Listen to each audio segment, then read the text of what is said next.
Alright, ladies and gentlemen, the day has finally arrived. The newest big update for GRANBLUE Fantasy Relink is here, bringing Seofon and Tweyen.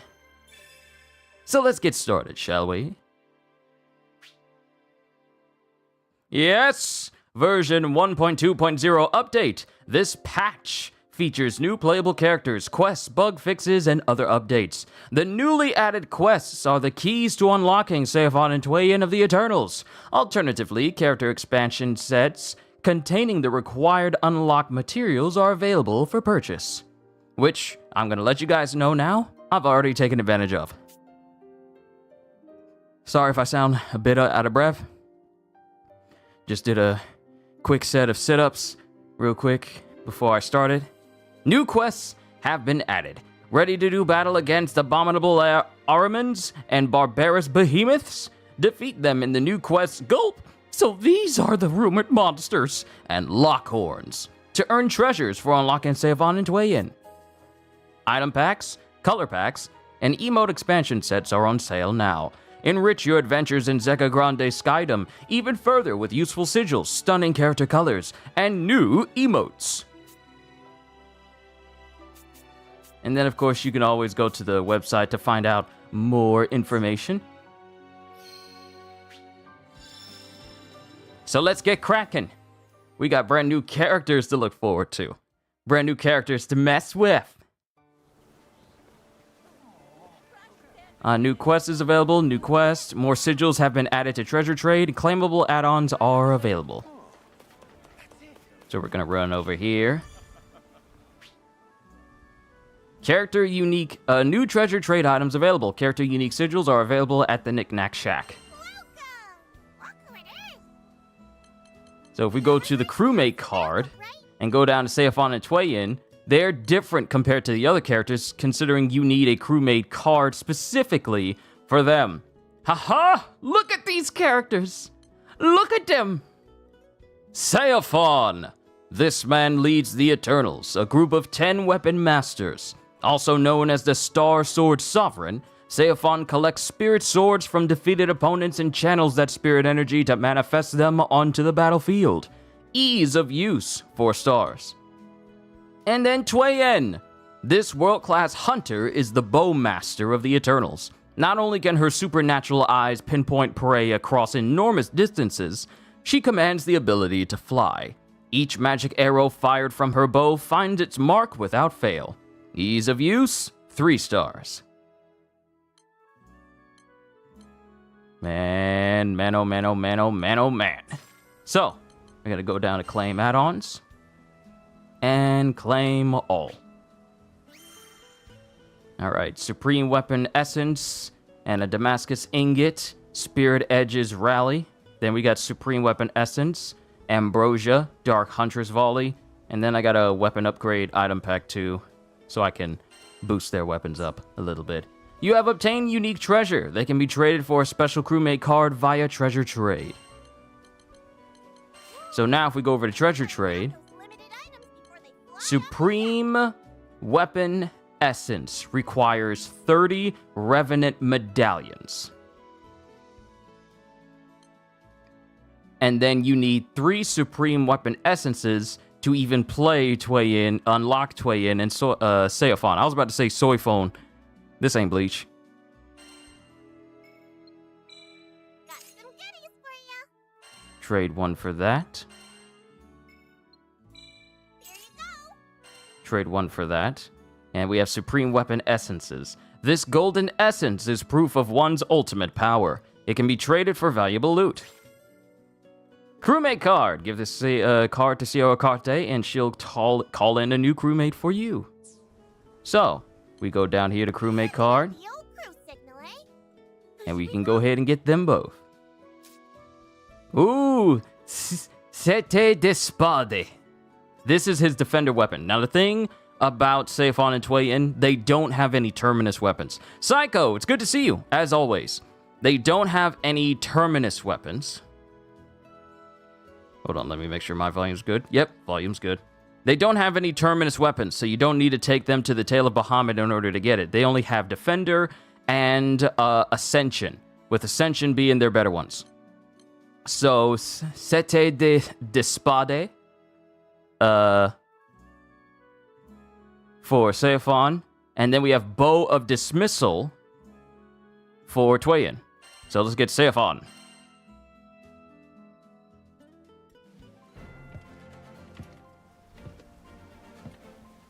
Star Sword Sovereign Sova.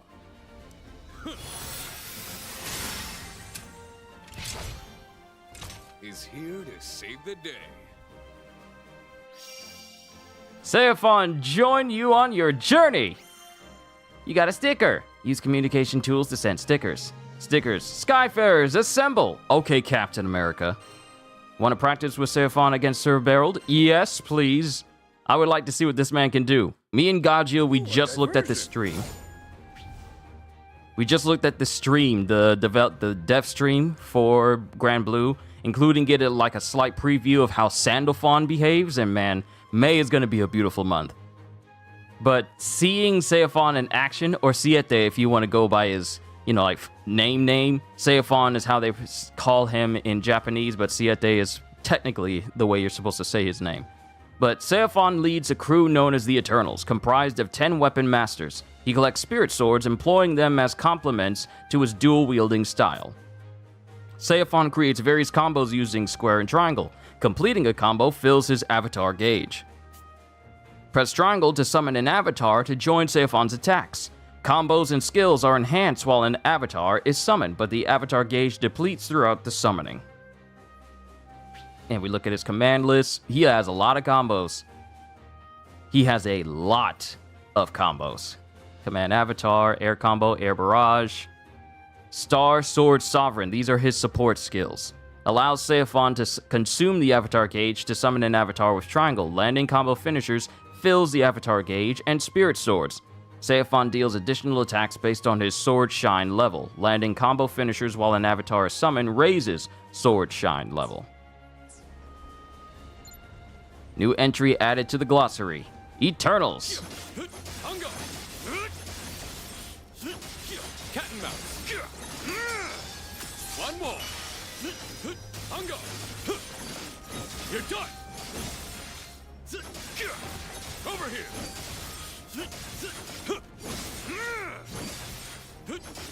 Cat and mouse. Not a chance.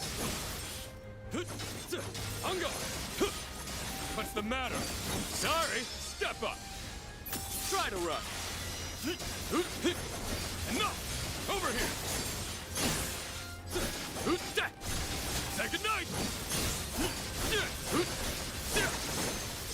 Sorry. Man, look at this man. That's gonna sting. You're done.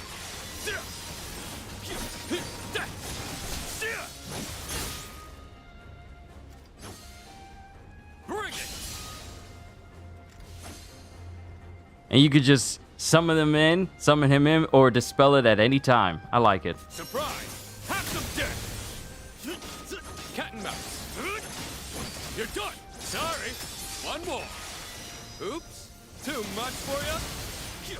That's just a beautiful looking move. Cat and mouse. Rotuda. Hungo.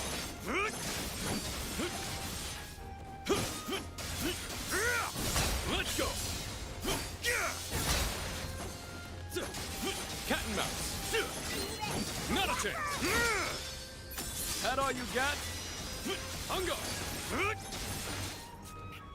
Step up. You face the Sword Sovereign. Spire.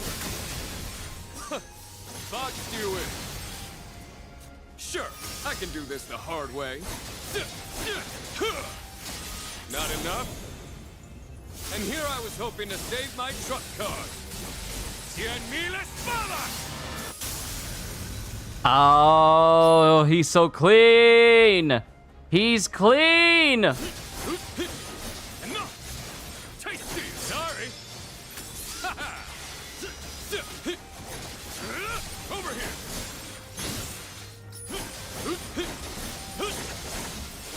Sorry!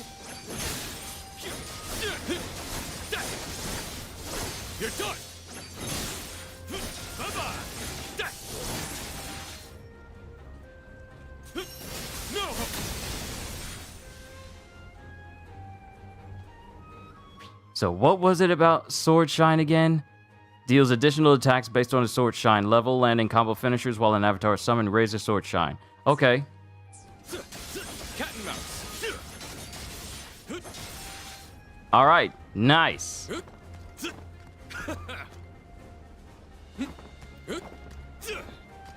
Yeah, I just like the overall feel of him. Alright, let's move on to Tweyen. See how she is.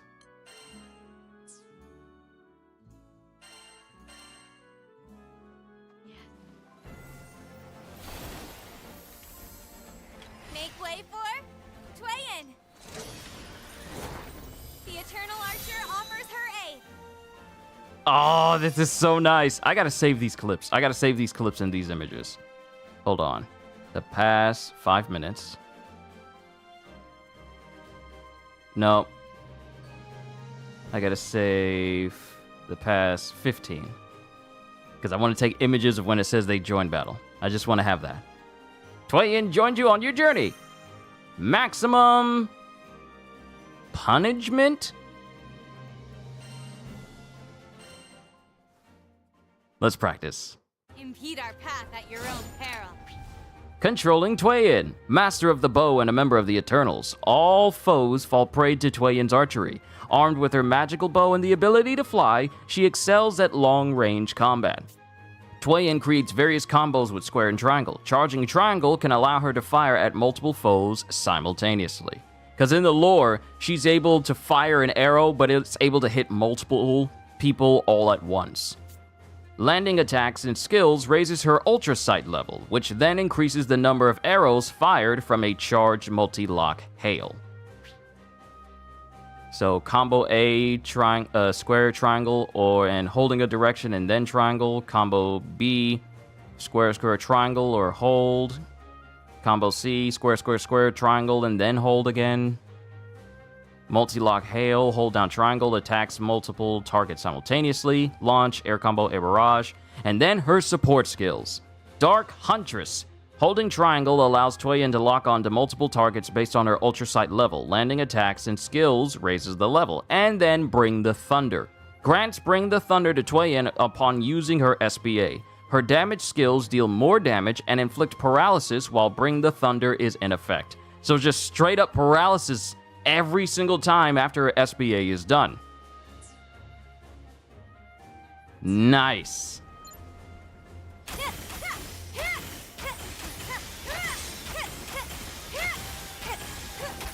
You're done. Ready. Let's go. Chase defeat. Ready. Here's a gift. Got you. Between the eyes. Try to run. Eat this. Here goes.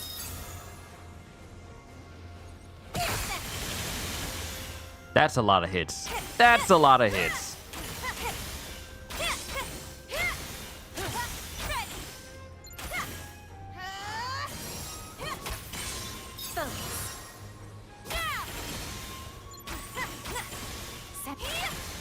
Income.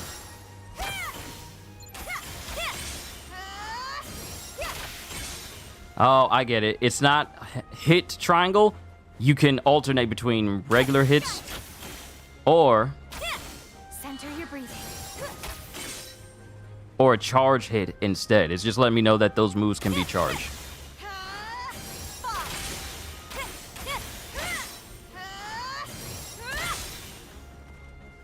Nice. Picture the arrow. Center your breathing. Here goes. Punch through. Even shadows won't hide you. Here's a gift. Let's go.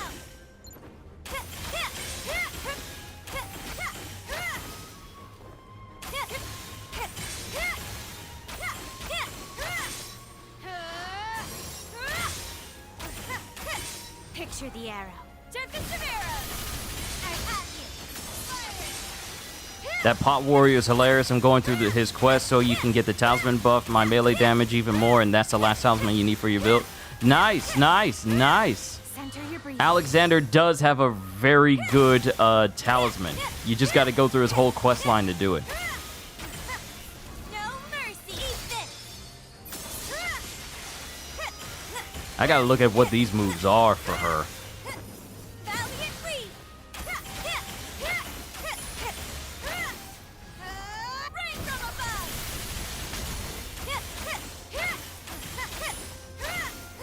These moves do not take long to charge. That's the thing. These moves don't take long to charge.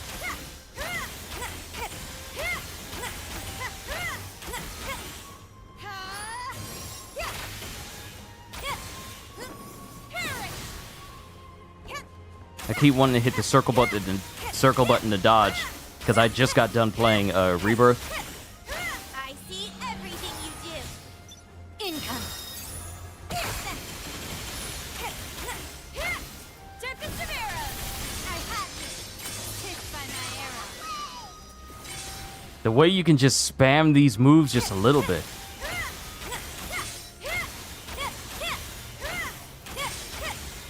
I don't miss. You're finished.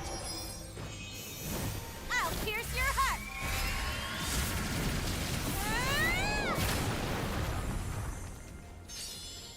Oh yeah. Oh yeah. Oh yeah. And her block is literally her just holding. Oh wait. Oh right. Rain from above. Eat this. I've got it. Yeah, paralysis. Let's see you run. Okay, the buff's no longer on me. All right. So we've seen what her skills are and what she can do. Now, since we got them, since we have them, let's go to the treasure trade. And sigils. Selection of sigils. Is this a new... Hold on. Is this... Hold on. Is this... Hold on. Hold on. Wait, is this a new sigil? Hold on. What this thing do? Is this new? Hold on. Okay. Fearless drive. Skill... Okay, so this is skill cooldown. Oh, we got these other ones. Wow, 2 crown boundary. 2 crown boundary that has regen. 7-star boundary that has regen. Okay, we need to look at some of these new skills that we got. Enhances damage dealt by the captain whenever reaching a higher arts level.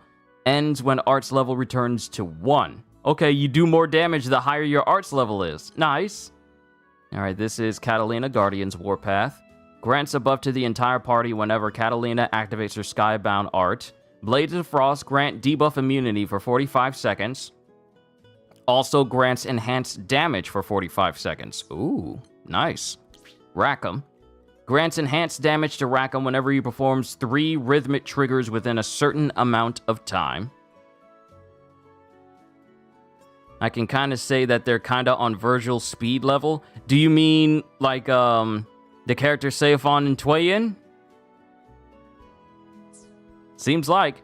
Mages. This is EO. Temporarily grants enhanced damage to EO after a fully charged Stargaze at max orbs, plus a chance to not consume orbs. Grants focused to EO if orbs weren't consumed. Enhanced damage for 15 seconds and 50% chance to not consume Mystic Vortex orbs. Oregon. Enhances charged attack damage and grenade damage detonated by charged attacks. Must be in sniper vision. Enhanced damage plus 25% for charge attacks and for grenades detonated by charged attacks. Alright. Rosetta. Boosts effect strength granted by planted roses and enhances damage dealt by roses, but they wilt faster. Rose gauge depletion speed plus 200%, but attack goes up 15, defense goes up 15, and regen gets plus 3. Enhances damage plus 100% for rose auto attacks. Alright, Charlotta. Allows Charlotta to perform square attacks in Noble Stance after ending a combo with Noble Strategy. Those attacks deal enhanced damage. Enhanced damage plus 10% for attacks in Noble Stance. Then Gondagoza. Can I say something about Gondagoza? Gondagoza don't get no love whatsoever. Do you know who was the least used character and the least sought after terminus weapon or ascension weapon to build for GRANBLUE Relink? For Relink, it was Gondogozas. No one wanted to make, barely anyone really wanted, it was his weapon to build was at the bottom of the list, and he was placed absolutely nowhere high on any popularity lists from the stream yesterday. No one really likes Gondogoza. When I've been playing Gondogoza, I am part of the small percentage that actually mained Gondogoza for a long while. Because no one likes to play Gondogoza. Sure, his punches are powerful, but he's also slow. And no one likes playing a slow character despite how powerful they may be. Even people like playing, people like playing Vasaraga more than they do playing Gondogoza. Gondogoza is strong, but not good enough for people to want to actually main. And when I was playing Gondogoza or told people I was playing Gondogoza, they looked at me like, really? You're playing Gondogoza? Wow, that's rare. And I see people on Reddit, and I see them saying, wow, no one's playing Gondogoza. Yeah, it's rare to see people playing Gondogoza. So I guess I was among that demographic that that played Gondogoza, where everyone else was just playing everyone else. But do you know who's the most popular? Narmaya. Everyone loves using Narmaya. So, for Gondogoza's brand new sigil, Eternal Rage's Warpath. Enhanced damage dealt by Raging Fist, but it takes longer to charge. So charge time is plus 100%, but the enhanced damage is plus 100%. Have a feeling that this may not get bought. This may not get used. Phantasm's Warpath, this is for Fairy. Temporarily grants enhanced damage to Fairy if all her pets land their hits via Onslaught. Also grants a certain chance her pets won't be dismissed. Enhanced damage 15% for 15 seconds, and 50% chance pets won't be dismissed.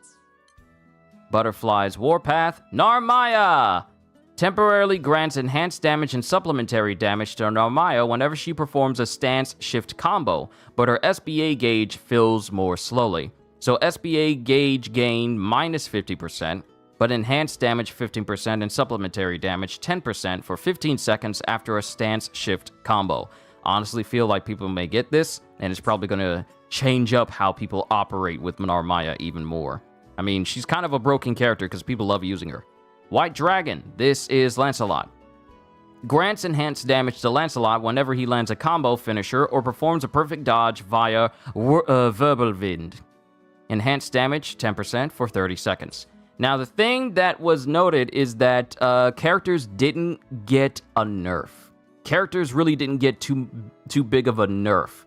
I was half expecting Lancelot's dodge skill that many people have been abusing in order to take down Lucilius.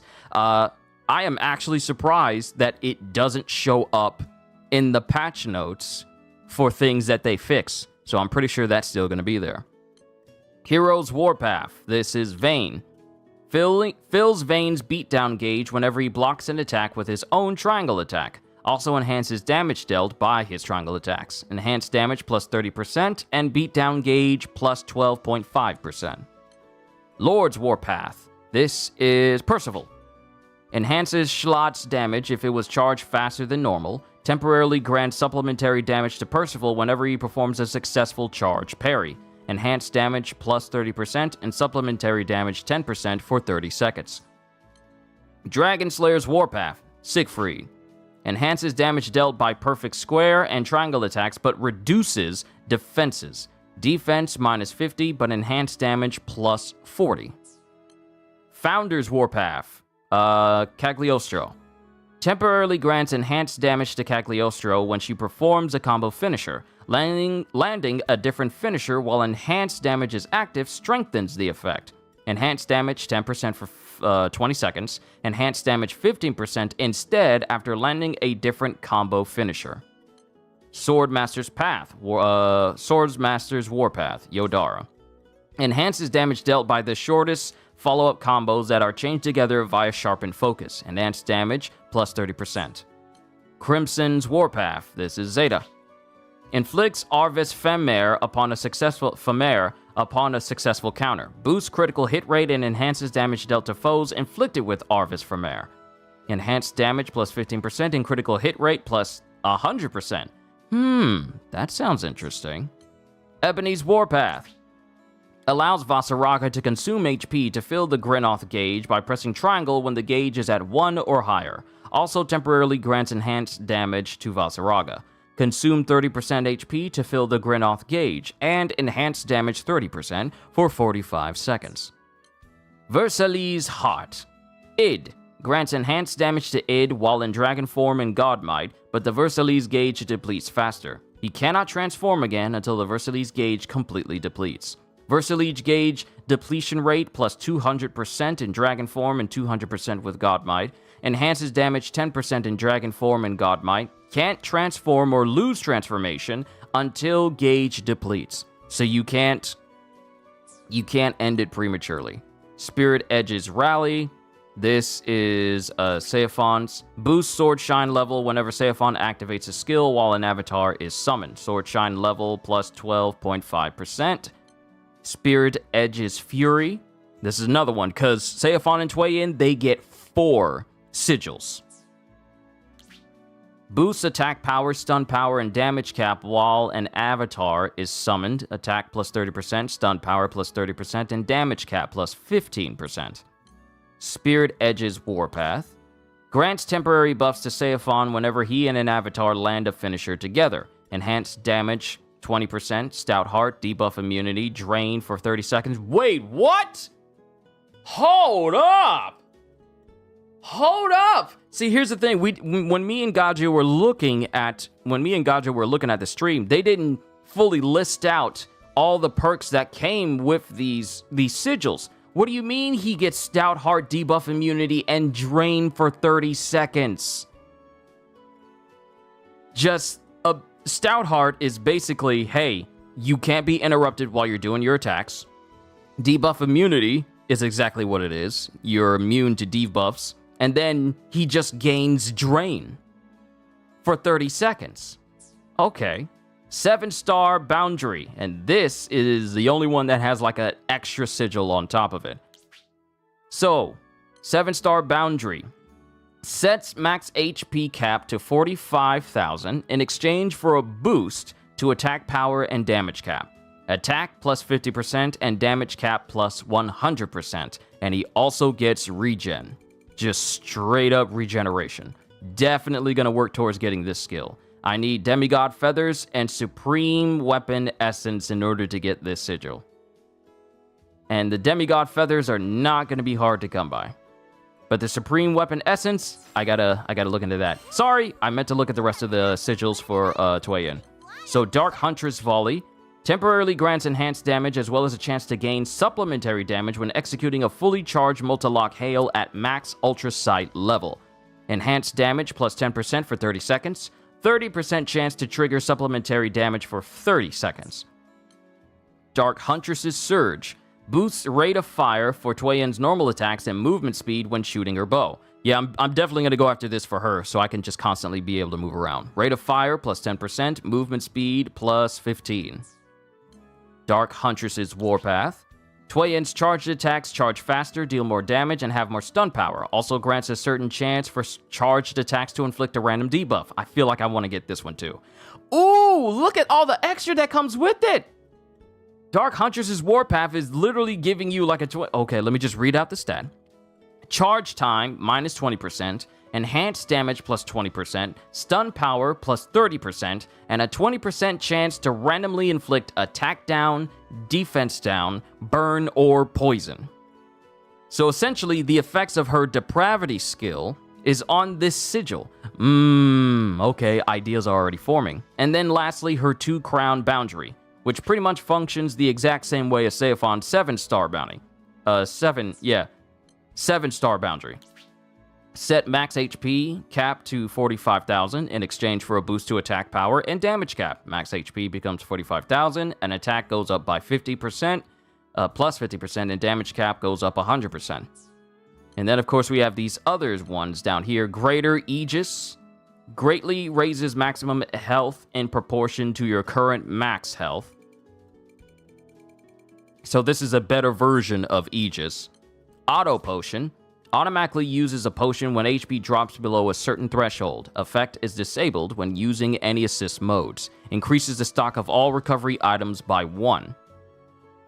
So if you mix Auto Potion with Potion Hoarder, that's even more heals you can have for yourself if you were to go into another mission with Lucilius.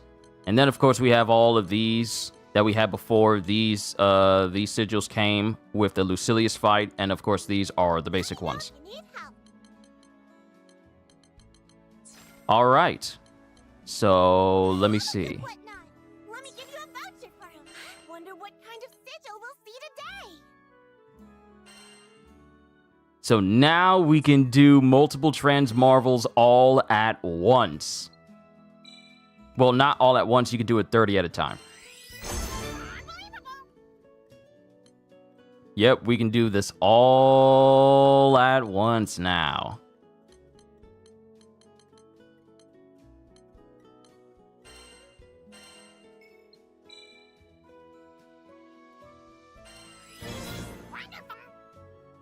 And I don't have any new ones. Alright. Alright. So, let me see. Trade Dahlia badges. Is there anything new over here? Anything new? No. There is nothing new on this side. Demigod Feather. This comes from Bahamut.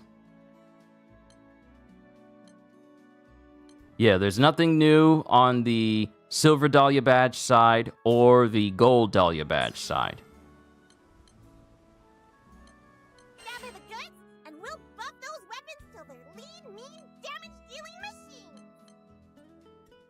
Ooh. Yo, Gateway Star Sword? This is the sword he has for his 6-star art in the mobile game. And the Desolation Crown Bow. Yo, Gajil and Designs! So you get no notification, huh? Look, do you got the bell icon on? You got the bell icon on, bro? If you don't, you need to sort that out. If not, then that's YouTube's fault. That's YouTube's fault. Also, Skeleton, it's good to see you. Dude, their weapons. His Gateway Star Sword. This is his weapon from... This is his 6-star art from the mobile game. And her Desolation Crown Bow. Woo! Woo! Woo! Woo! Woo! Kitty! You do have it on? Then that's YouTube's fault. That's YouTube's fault. I do not have any control over whether or not you guys get notifications, whether you get notifications of me being live. I can make just about anything. It's okay. So, we'll come down to Seofon and Tweyen. Look at this. This is their Ascension weapons.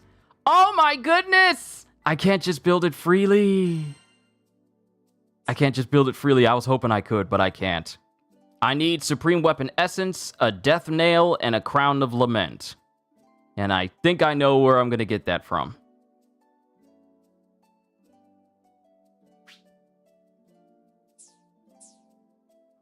And then Tweyen has the Desolation Crown Bow. Yeah, I gotta do those missions to get their weapons. All right, I see what I have to do. It's all good. Already got him to yard. You already got him to level 100. I'm not surprised because Gajil's been on this a lot sooner than I have. He's been on it. He's already been playing. He said like, you don't want to get a taste real quick? I said no. I need these emotions to be real. I'll unlock its hidden potential. Okay, how many Damascus ingots do I have? I got 19. So I can go ahead and just uncap their defender weapons. Yeah, I can do that. A complete success. Wait a minute, I got so much of these. Maybe I don't need to use the Damascus ingots.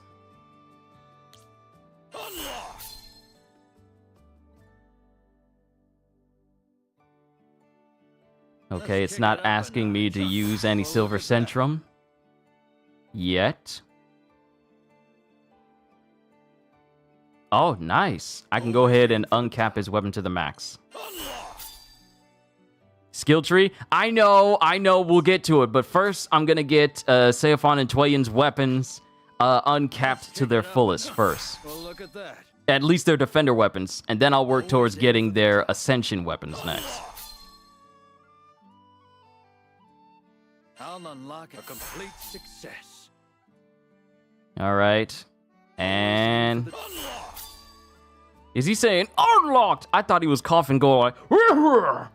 I thought he was coughing. Giving your weapons some juice, eh? Success. All right, Mirage munitions there. Right. Let's go. The way this is going to work is I get their weapon, use Mirage munitions until I unlock their Ascension weapon. Then I take the Mirage munitions off of the weapon I had prior and put it on those instead. I'll handle it.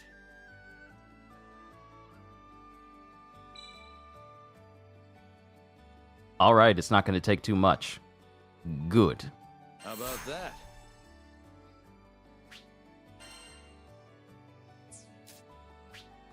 I'll handle it. Success. And I got plenty monies. This ain't going to do nothing to me. Come back sometime. New weapon collection bonuses are now unlocked.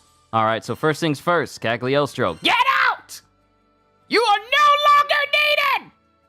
So, shall we head out? And then Charlotta.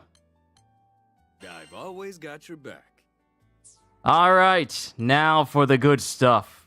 For the masteries! All right, so what we got? Infinito Criare. Barrages a foe with spirit swords, unleashing more spirit swords if sword shine level is high enough. Attack up in link time. Okay, let's look at all the skills. Launch. Okay, all right. Look for the big nodes. Avatar finisher. Allow Seofon to perform a follow-up attack with an avatar after a combo finisher. Must be at maximum sword shine level while an avatar is summoned. Perform a follow-up attack with an avatar by pressing triangle after a combo finisher. Alright, so there's another one. Skill, Tempesta. Grants critical hit rate up and attack up to Seofon, and maxes out the avatar gauge. Strength of granted effects increases if sword shine level is high enough. Nice, very nice. Unlock a sigil. I'm gonna take off everything I have on Charlotta and pretty much put it on Seofon. Which will probably later go on Sandalphon when he drops in late May next month. Skill, Rotura. Dodges backward, then performs a forward leaping slash that deals a high amount of stun. Joint avatar attacks deal more hits if sword shine level is high enough. And then attack up. And then longer avatar summoning. Ooh, nice. Gauge depletion, minus 5%. Sigil slot. Despedazar. Unleashes a series of swift slashes on a foe. Joint avatar attacks deal more hits if sword shine level is high enough. Nice. Ooh, enhance avatar gauge and link time. Ooh, grants unique bonus effects during link time. Sword shine is always at max level during link time, and an avatar remains on the battlefield. Ooh, ooh, ooh. And enhance Barrido. Boosts the damage dealt by Barrido. Enhance Tempesta. Extends the duration of critical hit rate up and attack up granted by Tempesta. Boosts the damage dealt by Infinito Creare. Damage dealt plus 2%. Enhance Rotura. Boosts the damage dealt by Rotura by 2%. Already saw those. What do we got? Hold on, let's go to... more. I'm sorry, I get silly when I see power. Faster sword shine leveling. Boost the rate at which the sword shine level gauge fills, plus 5%. Enhanced Tempesta, effect duration, plus 3%. Enhanced Despedazar. It's Enhanced Despedazar. Damage dealt plus 2%. Enhanced Barrido, more damage. And now we get to some new stuff. 7-star Brilliance. Maxes out the entire party's SBA gauge. Has a wait time at the start of battle before it can be cast exactly once. You can only use it once in a fight. You can only use it once. That's how strong it is. You can only... Oh, that's nasty, but I gotta have it. Can't wait to try this bad boy out. Okay. Let's see. 7-star Radiance. Boost the damage dealt by and the damage cap of Skybound Arts for the entire party. Dude! Party passives! You just straight up boost everyone's attack just by being on the team! Hey, Gorgeous. Gorgeous, I said. Gorgeous. Don't worry, I've still got room to grow. Okay, more damage dealt, so let's do this all at once. And grab as many as we can, even though it's not letting me do it all at once. I would very much like an option where you can just highlight the ones you want all in one go. That'll do. But it's no big deal. It's no big deal. A new sigil slot? Yes, please. Reduces the cooldown for 7-star Brilliance. Whoo. Man, see, me and Gajio, we lost our minds when we were looking at the stream yesterday. The amount of quality that Cygames has put into this game as a whole is nothing short of amazing. Reduces the rate at which the avatar gauge depletes? Yes. Nifty. Boosts the rate at which the sword shine gauge fills? Yes. These are the types of passives more games need to have. Not just incremental stuff, but stuff that just... that greatly increases your overall power for that character. This is what I love. Don't worry, I've still got room to grow. More improvements for 7-star Brilliance. Groovy. Another sigil slot. That'll do. Nifty. Groovy. Did he say groovy? Okay, Ash.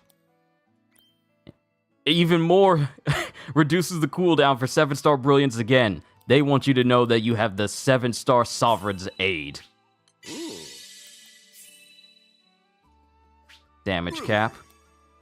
And faster sword shine leveling. Boost the rate at which the sword shine gauge fills. Now, mind you, this is just the offense. This is just the offense. We haven't even got to the defense for Seofon. That'll do. We're good. 100% on offense. Now for the defense.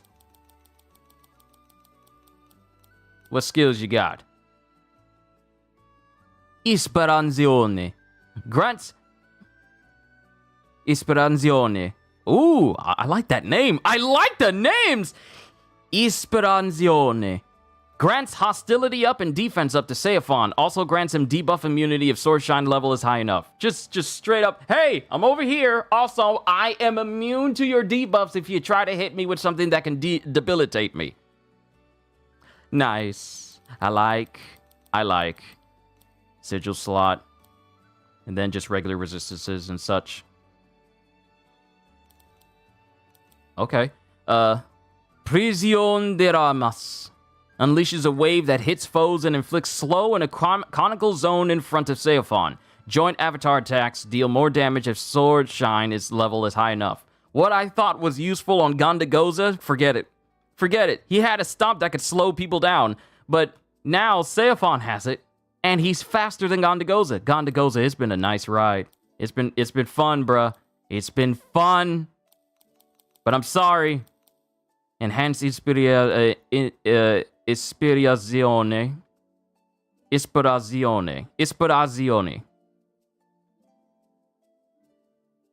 And this just increases the effect duration for both of those.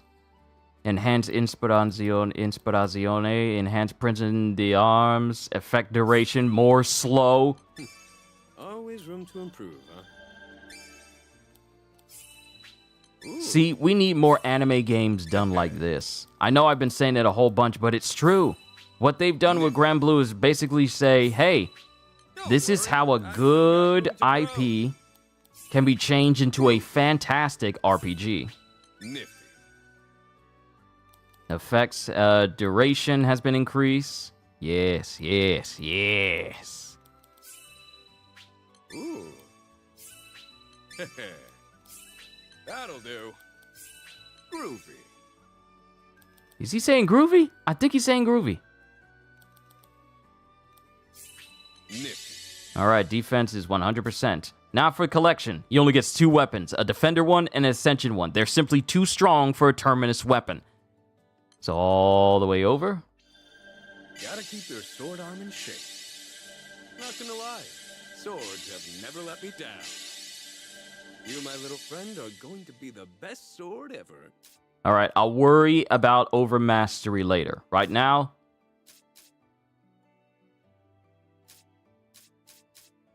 Tweyen. All of her attacks. So we have Lethal Rain, a ranged attack that showers a wide area with arrows and deals a high amount of stun. Hold while activating to aim. What else you got? Wait a minute, what's this? Bring the Thunder. Grants Tweyen the Bring the Thunder support skill. Grants Bring the Thunder to Tweyen upon using her SBA. Her damage skills deal more damage and inflict paralysis while Bring the Thunder is in effect. Yes, Lord. Skill. Clincher. Fires a single devastating arrow. Deals more damage based on the number of debuffs currently inflicted on a foe. And that's how it is for now. Skill, Valiant Weave. Leaps into the air and fires 3 arrows while dodging backwards. Tilt the left stick while airborne to dodge in that direction instead. Oh, that's nice. Not just stationary, you can choose where you want to go. Skill, Wheel of Death.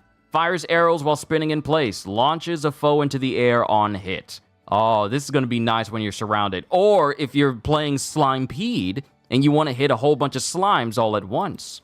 Yes. Enhanced charged attacks. Boosts attack power of charged attacks. Plus 5% to charge square and triangle. Wait, square can be charged? I thought it was just triangle. Was I wrong? I was wrong. Skill, Depravity. Fires a forward stream of arrows. Hold while casting to prolong fire and inflict attack down, defense down, burn, poison, and slow in that order. This is disgusting. This is just straight nasty. But I like it. Enhanced Valiant Weave, damage dealt plus 2%. Enhanced Clincher. Enhanced Lethal Rain. Power Finisher enables the use of Power Finisher. Press triangle right after performing a combo finisher to unleash a powerful follow-up attack. I need to learn how to perfect that. Enhanced Ultra Sight Link Time grants unique bonus effects during Link Time. Ultra Sight is always at max level during Link Time. Okay, so if I have any people out there who have played Kingdom Hearts, specifically the more recent ones, where the ability, and it pretty much started with Birth by Sleep, where it introduced the skill called Shot Lock, I believe. Either it was that or Kingdom Hearts 2. I think it might have been Kingdom Hearts 2, and then Birth by Sleep leaned into it a little bit more. But she basically has like that shot lock skill. And you mean to tell me I can spam that while in Link Time? Yes. Oh, yes. Enhance Bring the Thunder. Paralysis duration is up. Skill damage up. Skill damage cap is up. Enhance Depravity. Enhance Wheel of Death. Enhance Charged Attacks. And then we got more. Enhanced Lethal Rain. All right, time to get some more stuff. More power! For a spin. Wait a minute, is that a new skill? Hold on. This is Enhanced Clincher. 2 Crowned Strife. Fires a volley of arrows at a foe. Prolongs duration of inflicted debuffs on hit. Has a wait time at the start of battle before it can be cast exactly once. Oh, okay, so this is her one-shot skill, where it prolongs the duration of inflicted debuffs on hit. I'm pretty sure someone's going to find a cheese for both Seofon and Tweyen. They're going to find it. There will be cheese found. I'm smelling Gouda. To face a monster. I'm smelling Gouda levels of cheese that people are going to find for these two characters. Great. I know it. I just know it. Good. Ooh. She has such short response. Nice. Ooh. Practice makes perfect. Okay, that one's a little bit longer. And even more enhanced, bring the thunder. More enhanced, bring thunder. Sorry, I'm being silly. I'm being silly today. I got Stellar Blade, and I'm gonna wait until this stream is over before I install it. But I'm just excited. I'm just excited to play this game. Thank you. And I need to say this to everyone. Both if you're new here and if you've been here for a hot minute, thank you for your continued support of this channel. Thank you to all my members because it helps.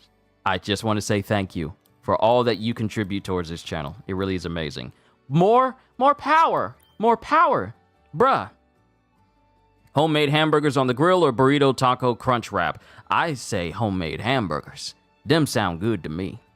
But yes, thank you everyone for your continued support of this channel so I can keep doing what I am doing. Good. And the channel is growing larger and larger. We are getting dangerously close to being halfway to 4,900 subscribers. 4,900? And then after that will be 5,000. That's how close we are. That's how close we are. I just want to say thank you. New people showing up who have been reading some of my old readings from like Demon Slayer and the like. New suggestions for new manga to read as well, which I've added to a list. Love it. New people keep showing up, and I'm just more than happy to entertain them. It really...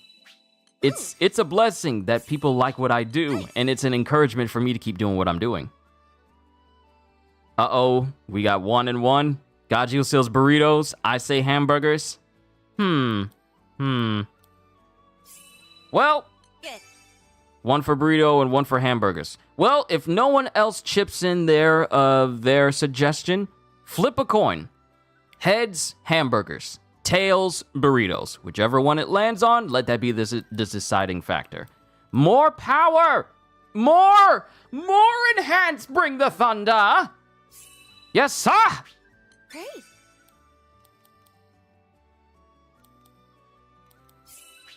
Love it. I'm quite beside myself with how much, thinking of a number between 1 and 20, 13.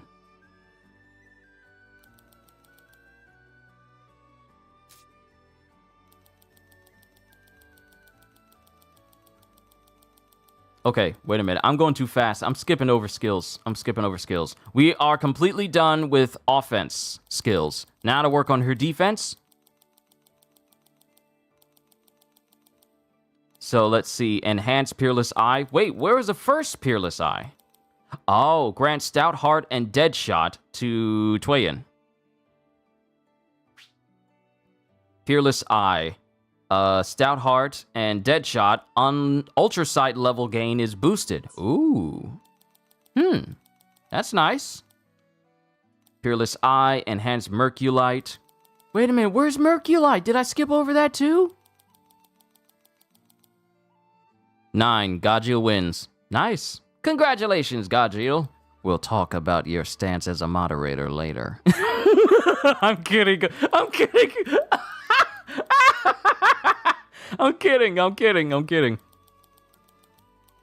But Merculite, it extends the duration of attack up and mirror image granted by Merculite. Wait, where is Merculite in offense? Was Merculite like an offensive skill?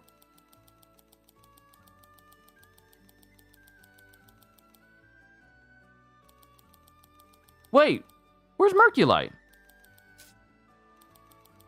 Did I skip over it? It's not even wait, where's Merculite? If Merculite is supposed to be like a buff skill, I don't even see it on the list to look at it originally. What the heck? Okay, Enhance Peerless Eye, Enhance Merculite. Okay, I ain't gonna argue with it. I'm not gonna argue with it. Ooh. Great. Nice. I can look at the skill itself once I go over to the overall skills. Nice. Good.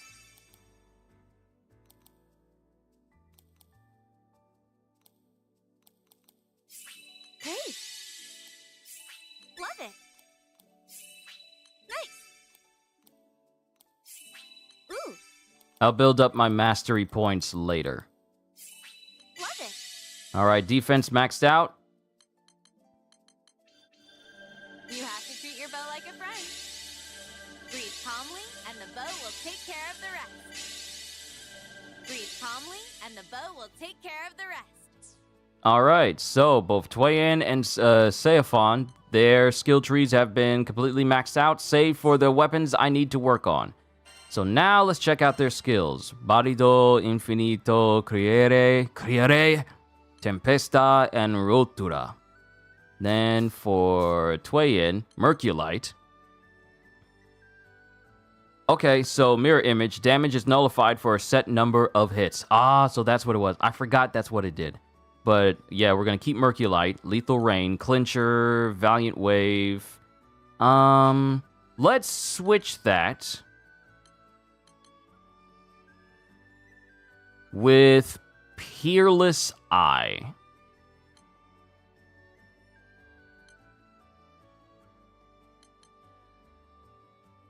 No. Let's get Depravity. All these debuffs all at once, I think that would be more fun. You pulling a maple? Yes, more power. More strength, more power. And now we're gonna level them up.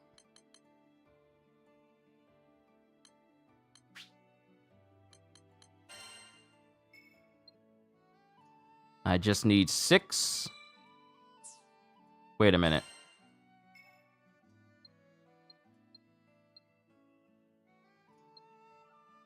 Let's go with 5. And then use some lower ranking ones.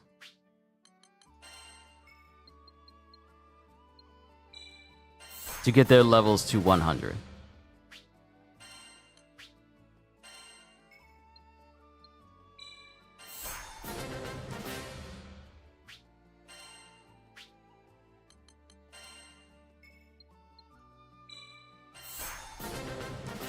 Nice. We're going to do those missions. We're going to try them out. We're going to do those missions. Don't think just because I got the character pack so I can play the characters immediately. Don't think that I ain't going to just take on the missions because I still need to take them on in order to get their best weapons. And their weapons look sick. So real quick, before we get started on gameplay, and I know it's been about 58 minutes with me just messing with the character levels and going through them, let's go through the field notes and see these characters and their overall titles. So, this man leads the Eternals. Oh, we also have Fate episodes. We have Fate episodes for both of them. So, you know, this ain't gonna be like a overly short stream. Seofon, age 27. How am I older than this man? Height 179 centimeters. People, humans. So he's known as the world's strongest human. Hobbies, sword collecting. This dude has over 3,000 in his collection. Likes telling jokes and teasing others. Dislikes illogical things and cheaters. So he definitely doesn't like Lilith. Voiced by Alejandro Saab, who is a very well-known anime voice actor, or just like a voice actor in general. This man leads the Eternals, a group of 10 weapon masters. Also known as the Star Sword Sovereign, Seofon collects spirit swords from defeated opponents and channels that spirit energy to manifest them onto the battlefield. Although he marches to the beat of his own drum, Seofon cares greatly for others, especially the other Eternals. On the other hand, there's a darker side to him that is cause for concern. Named Seofon, leader of the Eternals. So you can see his full portrait art. And then this is the art he has for when he's using his SBA. And then his 3D model is basically this. Oh, look at the jet black. And look at the all white. Oh, I didn't know it changed his eye color.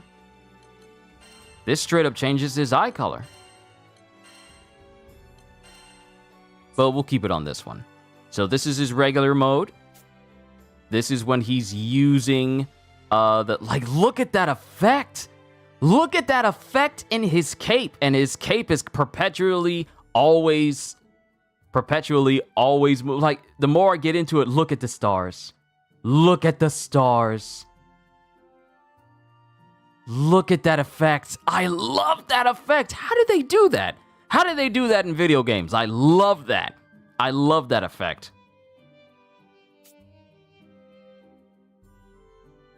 Then of course, we have these different avatars. Man, this is such a nice shot. This is such a nice shot. Look at him.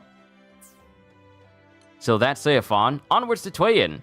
Age, 22. Height, 175. People, humans. Hobbies, scouting for new shops and venues. And with her ability to see over thousands of leagues, and for those who want to know what a league measures in distance, that's essentially 3 miles, and she can see thousands of leagues away.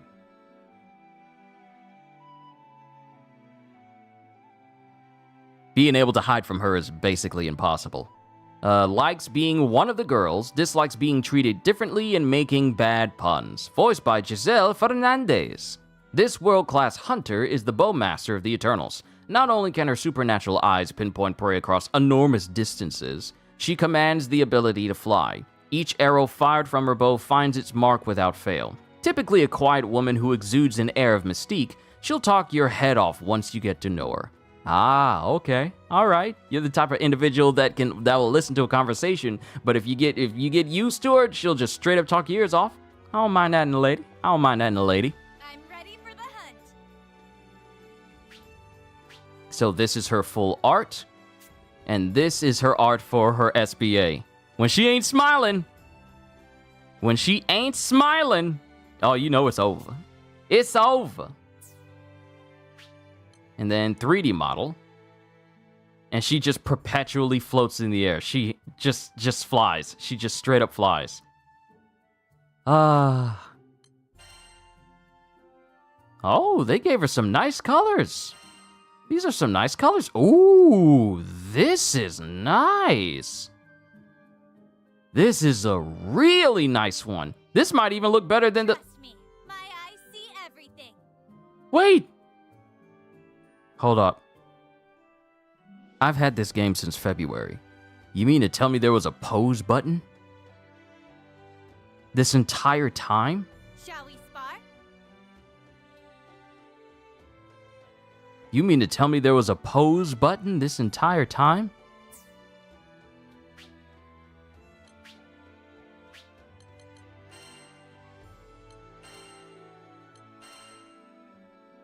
Yeah, I'm gonna say this looks better than just the complete white one. This looks better than the completely white one. This might be the one that people use most of all. All right, we're done. We're done. So now we'll go over to glossary and go all the way down to organizations and the Eternals.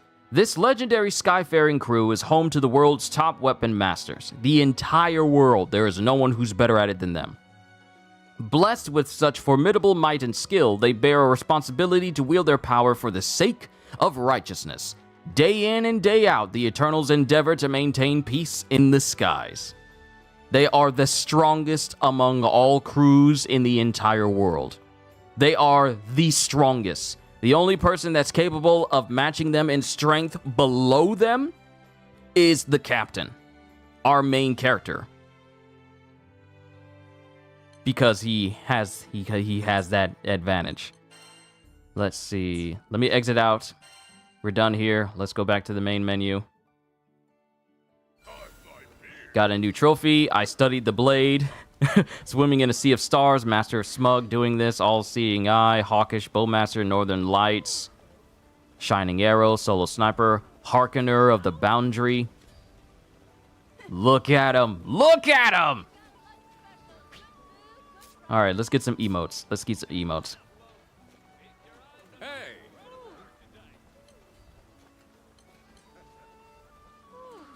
you shouldn't have.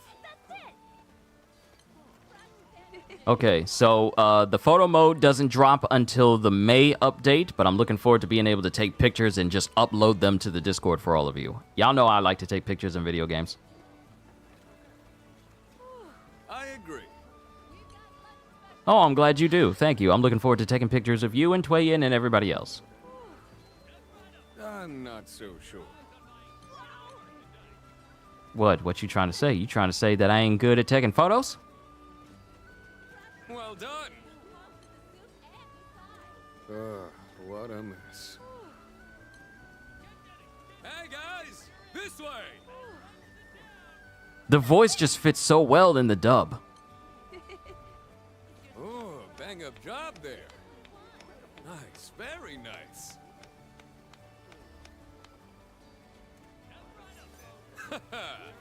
Hold nothing back.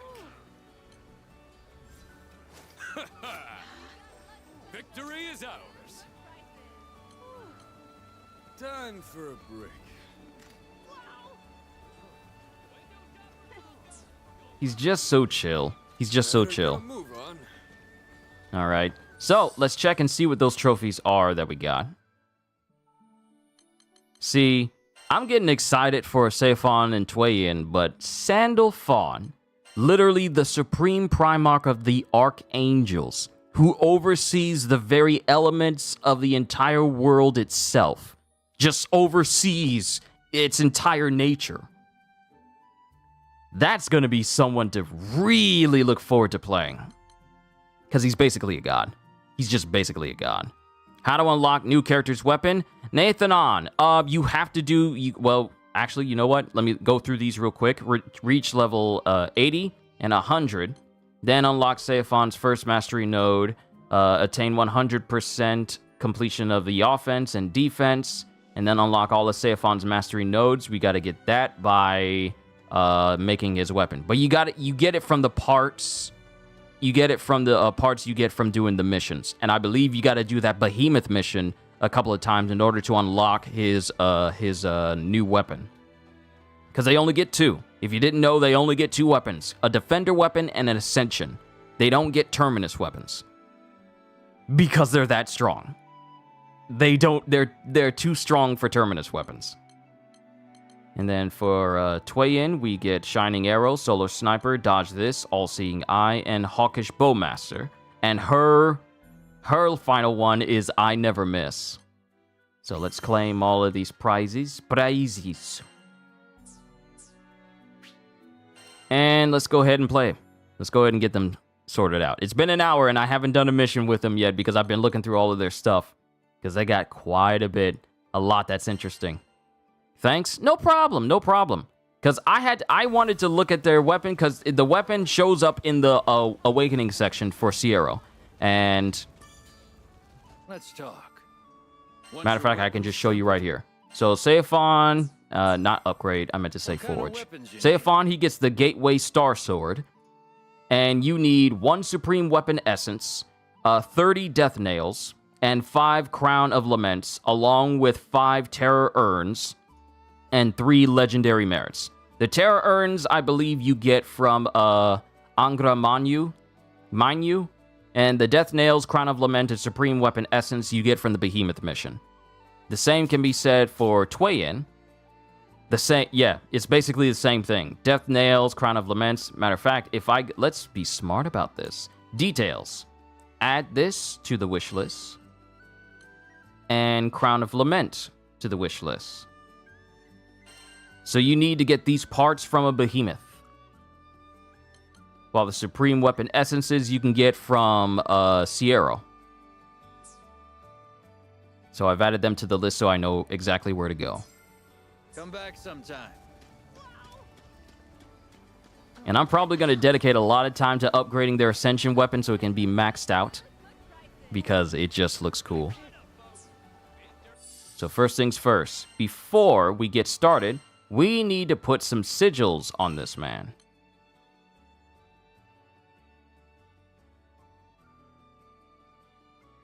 Right, I just realized that I'm missing 2 sigil slots because I haven't done their Fate episodes.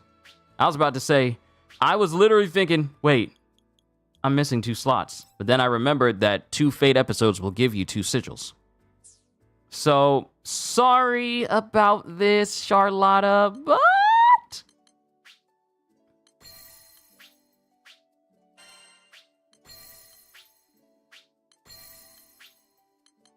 I'm putting all this stuff on him. And I haven't even used Overmastery to give him, like, a big boost.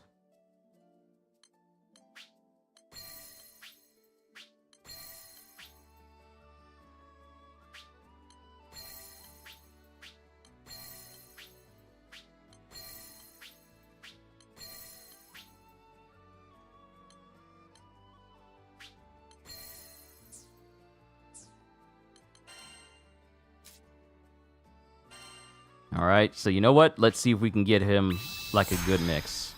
Guess I could pull out the stops. The sword sovereign, but better than ever.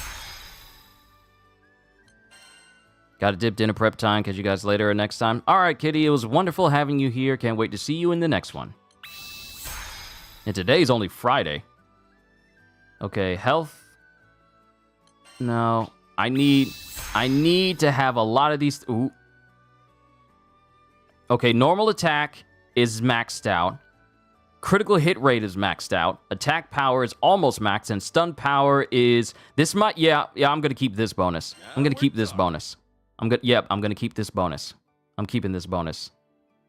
Cause critical hit rate up. Yes, please. Now for Tweyen, let's see if we can get a good one for her. I'll pierce through all of our enemies. Oh my. Critical hit rate up plus 20% right then and there. I'm going to leave it alone. I'm going to leave it alone. I'm not going to mess with it. I'm not going to mess with it at all. I'll wait until I get more mastery points before I can try and get them to have fully maxed out stats. Because some of them I got fully maxed out stats for. So, like Gran, he's got attack power, chain burst, healing, and skill. So you know what? As it stands right now, this might be the best I can get at without, gambling it all away. So I'm going to leave it. Wow, his health is all the way up there. So is hers. Her health is all the way up there. Wow! Then again, I really haven't worked on Rackham and Eugen all that much, but still, that's a lot. Okay, I'm sorry. We need to keep moving. So let me put some stuff on Tweyen. Let me take all the stuff I had on Cagliostro and put on her instead. You don't need that. You don't need that. I don't even know why you have it. You don't need it.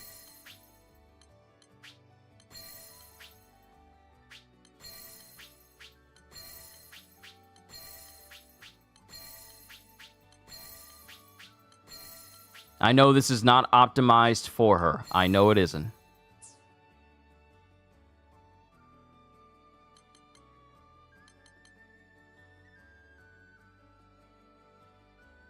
Wait a minute. Hold the heck on. Bruh, Tweyen's got a ton of health. 83,000? And her damage is 9,000. Okay.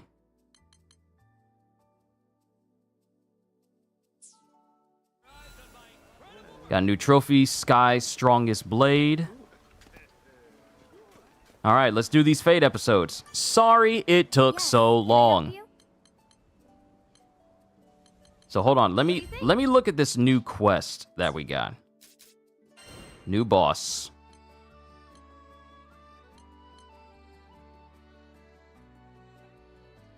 Okay, so the Behemoth is in between the Tale of Bahamut's Rage and the Final Vision. The Final Vision is still the hardest quest, but Lockhorns is right in between it. I can make the arrangements at once. Perform at least 10 perfect guards. You get a Revenant Medallion for that. And then clear within 10 minutes, a Death Nail for that. Don't enter critical condition more than 2 times. You get a Curio. So first clear gets us a Supreme Weapon Essence. That'll go towards one of the weapons. Supreme Weapon Essence, drop items, combo finisher, combo booster, Tyranny, Crown of Lament, Wing of Portent. Drop items include Revenant Medallions, Azurite Splendor, Tyranny, Life on the Line, Damage Cap 5. Alright. Alright. The only foe being a behemoth that Tweyen is effective against. Interesting.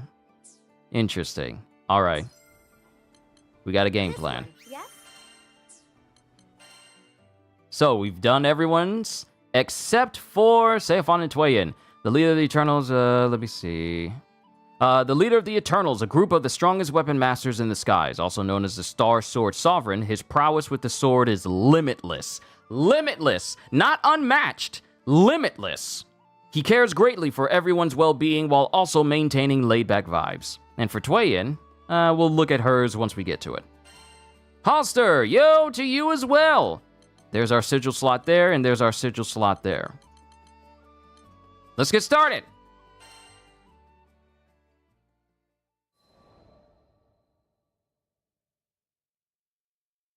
What does it mean to be the strongest?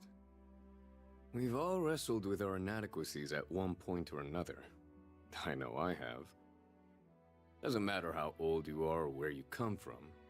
Everyone wants to be the top dog. So, what exactly does it take to reach the peak of Mount Awesome? Power, be it physical, economic, or political, is all about using the right leverage. Like a high-stakes game of rock, paper, scissors. For instance, you can't always outflex a sharp wit with muscles alone. Your environment plays an important role in shaping your strengths, too. A desert denizen shrugs off the heat, no sweat. A kid raised in the streets tends to be savvier than a child of privilege. As you can see, everyone thinks they know what strength is, but it isn't that cut and dry. Leave definitions to the dictionary. I prefer to follow my gut. What we need is a unified baseline predicated on common sense. Something along the lines of, being the strongest means never losing to anyone. Ever. And that's why the Eternals had to be created. So, we're a group of 10 who command the most powerful weapons in the skies. And I'm the big kahuna. That's right, the lovable Star Sword Sovereign. But you can just call me Seofon. Think of us as the bouncers of the Sky Realm. We roam the skies, staring down would-be troublemakers while wagging our fingers no. Real quick, I am sorry to interrupt this. I've been saying his name wrong the entire time! It's not Seofon, it's Seofon! It's Seofon! Oh, I've been saying it wrong! I feel so bad. I've been pronouncing his name wrong this whole time. It's Seofon. It's Seofon! Look deep into your heart and ask yourself if you'd stoop to villainy under the watchful eyes of the world's strongest good guys. What? No, you wouldn't. Stop lying. It doesn't take a genius to figure out what happens when a stoppable force meets an immovable crew. Some have even accused us of being a mafia witch.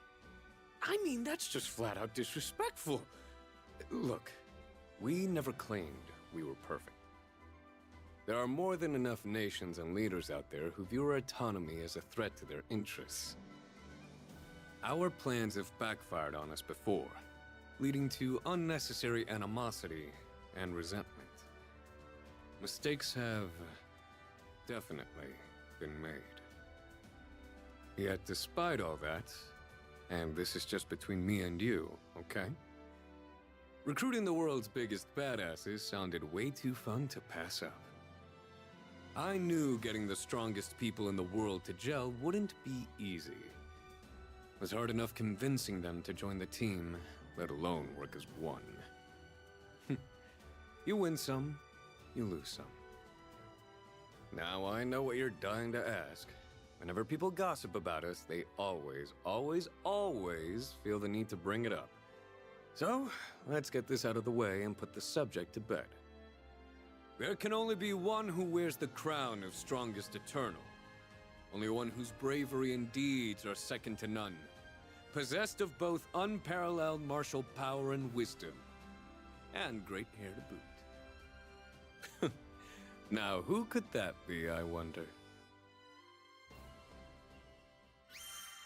I mean, obviously it's him. If you pay attention to his lore, he's literally the strongest. So that means out of everyone in the entire in the world, not above it, such as the Supreme Primarch and everyone, but out of everyone in the entire world of GRANBLUE Fantasy, GRANBLUE Fantasy, not just RELINK, but GRANBLUE Fantasy as a whole, he is the top strongest person in existence as a regular human. Above him are, like, you know, the Supreme, Seofon and the Archangels, and above them, I think the Astrals. But still, they're in Seofon. I can't believe I've been saying his name wrong. I always felt like Seofon, just saying it as it's written out. I should have known better. I should have heard what it sounded like in Japanese. That's on me. Next.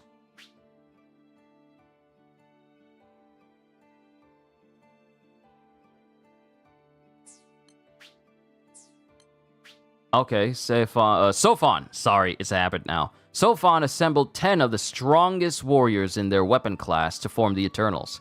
He reasoned that the mere presence of an all-powerful Skyfaring crew would be enough to stop conflict before it started. Though he also admits he gathered ultimate fighters just for the fun of it. In practice, the philosophy of strength as a deterrent hasn't always panned out. But as far as Seofon is concerned, the Eternals have been a success. So, they function pretty much like, Outer Heaven? From Metal Gear Solid? They're autonomous, which means that they don't answer to anybody. But everyone on the outside sees that as a threat because they don't answer to anybody. So I understand where he's coming from. I immediately thought of Big Boss and his Diamond Dogs, especially when I was playing Phantom Pain.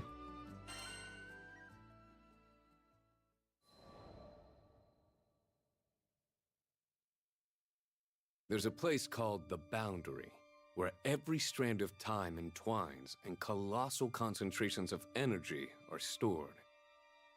A person with a strong boundary imprint is capable of tapping into the boundary to extract its energy, like yours truly, for one. That being said, just because I have access to the mine doesn't mean I'll always strike gold. If anything, I think I got more than I bargained for. A resonant voice boomed from the boundary and issued a disturbing warning. It claimed there was a calamitous menace residing in Zega Grande skydom. Zega Grande? You're sure about that? Unless my memory was playing tricks on me. That was where the captain and the crew were right now. How curious. I wonder if that warning you heard pertains to a youth named Id. Meet Anra, the world's greatest spearmaster. Blame him for giving me the idea to form the Eternals. He's got eyes and ears in all corners of the skies thanks to his buddies from his merchant days. Who's this Id guy? I get the feeling you've got the deets. Indeed I do. Have a seat. The tales my friends tell me of Zega Grande's current events are well worth the listen. Anra proceeded to give me the scoop. Turns out Zega Grande has primal beasts too, except they call them primeval gods. The Church of Avia, led by a woman named Lilith, propagated the idea of deifying those primals. Zega Grande was unique in the sense that even the true king had yet to meddle in its affairs. Thankfully, the captain and the crew thwarted Lilith's plans. Her son Id is now pursuing a path of atonement for his transgressions. Sheesh. I can't believe an extinction-level conspiracy nearly succeeded right under our noses. That's not funny at all. You're telling me this kid morphed into the Dragon of Destruction to blow up the world, and we're supposed to let bygones be bygones because he's sorry? Anra, ever perceptive of my implications, tried to appease me with a smile. Now, the captain has welcomed Id into the crew. It may be best to keep your opinions to yourself this time. You have a history of coming across as confrontational. Ouch. He's got me there. Still hurts to be called out, though. Come on. It's my job as our leader to take this stuff seriously. Besides, getting on the captain's bad side is the last thing I want. Yes, it would be wise to maintain an amicable working relationship. The old-timer chuckled softly before shooting me a piercing stare. Do you remember that sage counsel I gave you oh so long ago? Sometimes, making impartial decisions means losing the sympathy and understanding of others. This is going to be one of those times. Ah, Anra. Subtle as ever. Leading the Eternals is hard enough without your helpful reminders. I know. I'll keep you updated.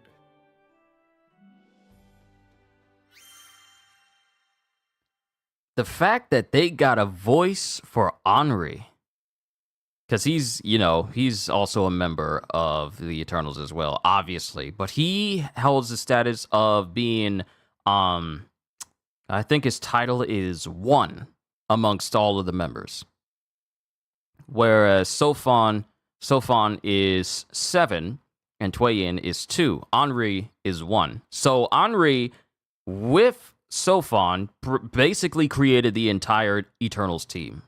He's also the wisest out of all the members too. So it's cool that they actually got his voice. I was thinking there's no way they got Henri in here, but they did.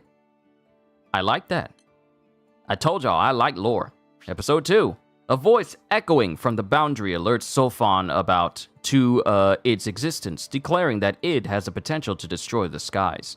Upon discussing this revelation with Henri, the Elder Eternal reveals that it is Gran's friend, the captain's friend. And Seofon may face difficult choices ahead. Seofon heads for Zeka Grande to ascertain the threat for himself.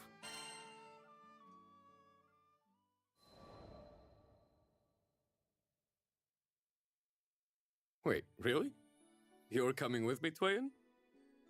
Unless you see me as excess baggage. What? I would never think that. My original plan was to fly solo. Punctuality isn't a hallmark of the Eternals. Assuming anyone bothers to show up when I call for assembly, that is. To make matters worse, my approval rating took a nosedive for my handling of recent events. They can think whatever they want, but I did what I had to do, even if it meant losing a modicum of trust in the short run. That was the justification I gave myself, anyway. So when Tweyen offered to accompany me, I was touched. Were the open wounds finally starting to heal? I wanted it to be true. Please tell me it was true. You're coming with me out of the goodness of your heart, right? Actually, it's personal. I'll be on hand to make sure you don't start a war or something. Think of me as your chaperone. I knew it was too good to be true. Give me a little credit. I swear I've learned my lesson. And I want to believe you, but we don't need a repeat of the Stardust Town incident.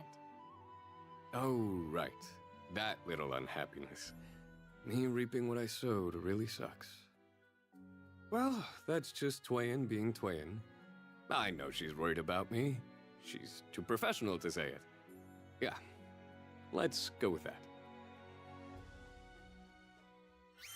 I'm sorry, Stardust Town incident? I am quite curious to know what this entails. Hold on. Can we talk about that? Hold on, is there a way that it can pull it up? See you. Pull that up. Boundary True King, Boundary Imprint. Okay, there's new stuff to learn. Real quick. I won't diverge off Teleria's journal again. I just want to see this. Okay, so Boundary Imprint. All Sky Dwellers possess a mysterious component called a boundary imprint, though some have stronger imprints than others. This just sounds like hockey. Individuals with particularly strong imprints have the potential to draw immense energy from a place called the boundary. Additionally, each member of the Eternals harbors a deep imprint. This is basically hockey. This is basically hockey! Boundary. The boundary is a peculiar space that stores vast quantities of power. It's a void where all timelines converge. Only those with deep boundary imprints can hope to tap into its vast wells of power, such as the Eternals. Not only is Seofon,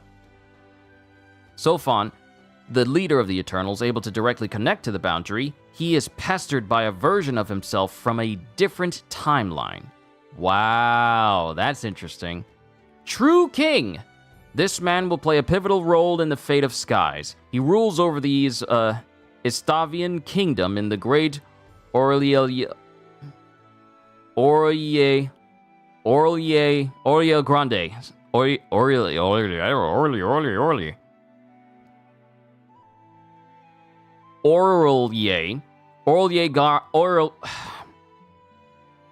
I'm trying. Okay, please believe me, I'm trying. Orlie Grande Skydom. I say it slowly, and I get it. I try to pick up speed, and my tongue says, "What are you doing? I'm working hard here." Orlie Grande Skydom. It might be best if I just say it slowly. He rules over the Estavian kingdom in the great Orlie Grande Skydom, just one of his many dominions, and commands the world-renowned 7 luminary knights. Isn't Charlotta part of that?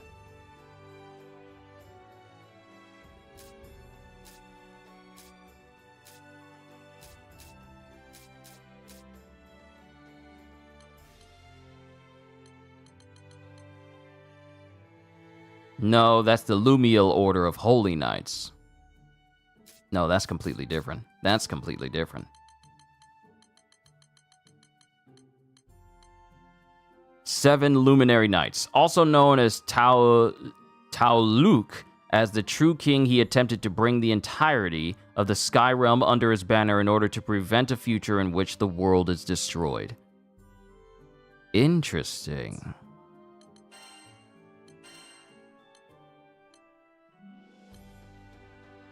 Did I get a new trophy? Sky's Strongest Blade. Use Overmastery level 3 on Seofon 3 times. And then, of course, the ones on Tweyen. But of course, I can't... Wow, I just realized I can't get these trophies because I have them set on their best ones. And I don't want to lose. I don't want to lose what I just ain't earned for them. Dang it. I backed myself into a corner. Alright, back to the Fate episodes. Sorry to keep you waiting. We've got lunch specials, good food. Come to view the requests? But the fact that Tweyen's there to watch over Seofon as a chaperone. Dang. Episode 3. Seofon is thrilled to hear that Tweyen is coming with him to Zeke Grande, only to have his pride wounded when she explains it's to keep him from doing anything foolish. Nevertheless, I'm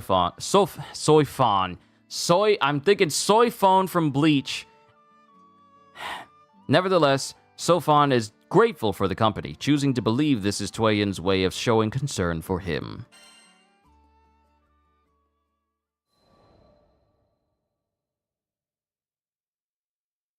Hail, friends! Sorry for missing the action. Wish I could have gotten here sooner. As I took my first steps into the town of Folka, I was greeted by the crew, who I hadn't seen in what felt like ages. It should have been a happy reunion, but instead I felt shame for not being there when this Skydom needed me. Took you long enough, Slowpoke. And the razzing had already begun. The captain treated me like a personal punching bag. You must be the famous Eternal I've heard so much about. I'm Roland, Folka's resident handyman. It's a pleasure to meet you. Pleasure's all mine, Roland. I'm Seofon, leader of the Eternals. We exchanged smiles and handshakes. So far, so good. I didn't sense any signs of deceit, but nothing's ever simple when it comes to astrals.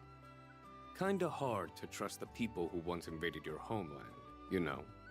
Make no mistake, Roland had the power to conquer nations if he wanted to.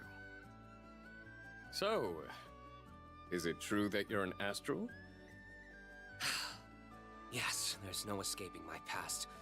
However, not all astrals are cut from the same stone. With that being said, I realize old prejudices die hard. Hey, if you don't start trouble, then neither will I. It's a deal. I'm sure I'll earn my keep given enough time. My gut was telling me I needed to keep an eye on this Roland guy too. Otherwise, I'd be shirking my duties as an Eternal. But for now, there was someone else at the top of my wanted list. Name's Id. Ah, put it there. Jeez, he had a crushing grip. Suddenly, my body was racked by an unimaginable sensation. One that gave me chills all over. You know how pressure builds up before a dam bursts or a volcano erupts? That's the best way I could describe the ridiculous amount of force pushing back against me. I've fought my share of tough guys before, but this? Never felt anything like it. Seems like the power gauging went both ways. Play cool, Seofon. Flash him your award-winning smile. What's up? Nothing. Sorry. I was afraid it would come to this. I'm sorry, Captain. I hope you'll be able to forgive me for what I'll have to do. Okay. All right, so Id is giving that like, I want to fight you energy, and Seofon is giving that, I'm Goku and I want to fight him because he's strong energy. Seofon is basically Goku in this instance. Kinda, just a little bit. Woo! Fight time, Horde mode. Oh, it's over. Episode 4. Seofon reunites with Gran and the crew in Zeka Grande and apologizes for not being on hand to help defeat Lilith. Don't worry, I can always do New Game Plus and play through the chapters again with you, so you can defeat Lilith yourself. They even have voice lines for playing through the story again, so that's an advantage. He's introduced to Id, and upon shaking the man's hand, feels a surge of power he's never felt before. Seofon's apprehension intensifies. You must play as Seofon for this quest. And don't worry, I'm ready. I gave him some of the best stuff he could ever have. Hopefully it'll be enough. Let's go.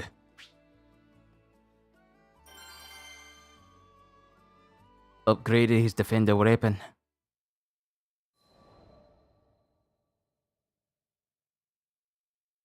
I checked myself into a room for a few nights. Keeping tabs on Id was going to take a while. Since I've got nothing else on my plate, I figure you guys could use another handyman. I'm more like a handy army, if you will. Although I had persuaded Id to spar with me one-on-one, there was little to learn when the stakes were non-existent. Thankfully, the gods threw me a bone. Help! We've got monsties stomping around by the waterfront! Monsties? The waterfront. Id looking shook was a rare sight to see. That place must have meant something to him. Just our luck.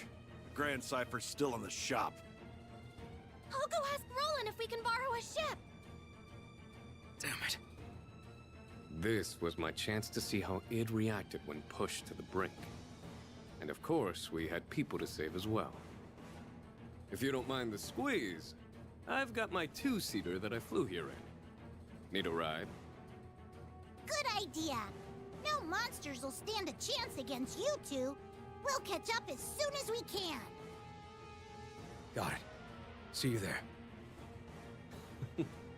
My plan went off without a hitch. We took off for Tempio with Id pointing the way. This place we're heading to, anything special about it? Yeah. I promised the people living there I'd keep them safe. Then there's no time to waste. Last thing I wanted on my conscience was my failure to protect the innocent.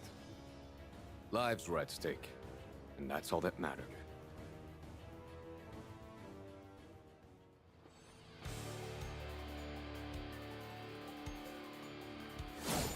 I see him up ahead. Let's move. Roger Dodger. Let's take care of this lickety-split. Their numbers are absurd. Calm down, kid. You and I can handle twice this much. Cat and mouse. So, Not a chance. I'm going in. Hungo. Cat and mouse. It's another wave. This'll be easy. Yeah, and that's unfortunate news for my investigation. I need you to go all out here. Seofon? Oops. Spaced out there for a sec. I'm with you. Hungo. Cat and mouse.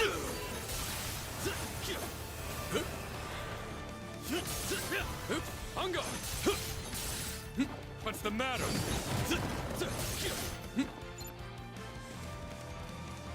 Hey, you guys! We got more trouble! Monsters are all over the village! You're kidding me. Stay focused here, Id. Leave the village to the captain. Yeah, okay.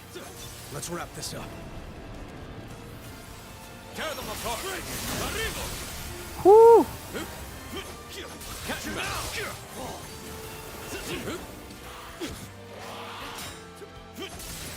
It's over!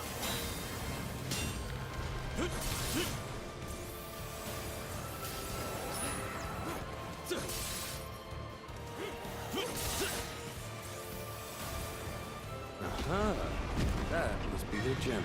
It's a bone army! Where'd they all come from? I've got this. No match for me. Holy crap. Now that's power. Oh yeah! Time for the It Show! Incoming. That's the Crypt Keeper who keeps raising the dead. Die!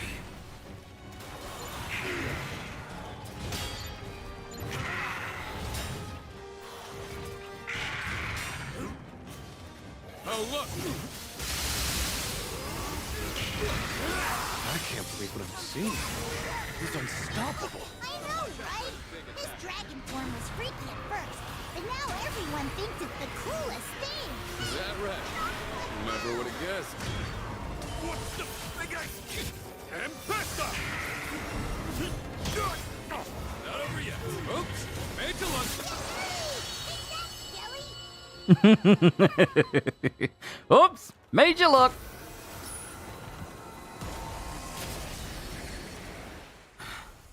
All right. Now for the village.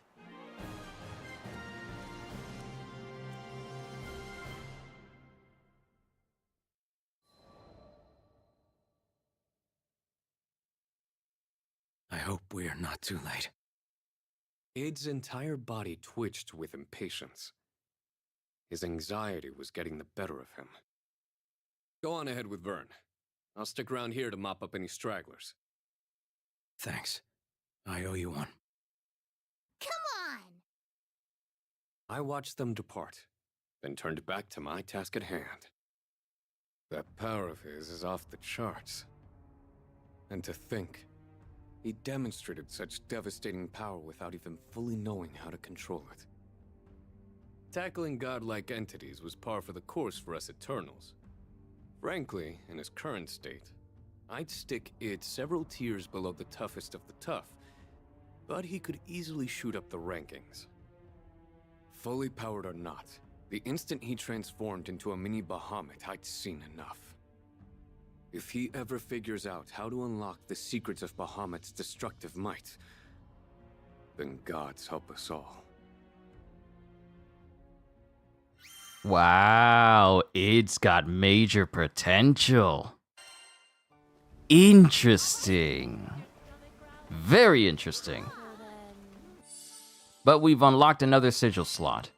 And you know what? I'm gonna put something in here. Take that off. Where is the precision block skill?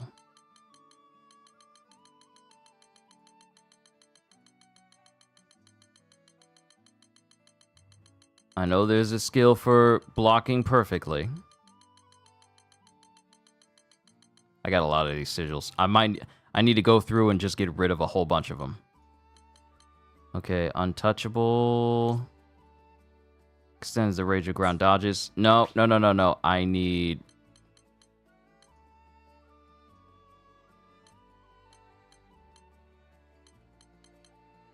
Improve guard.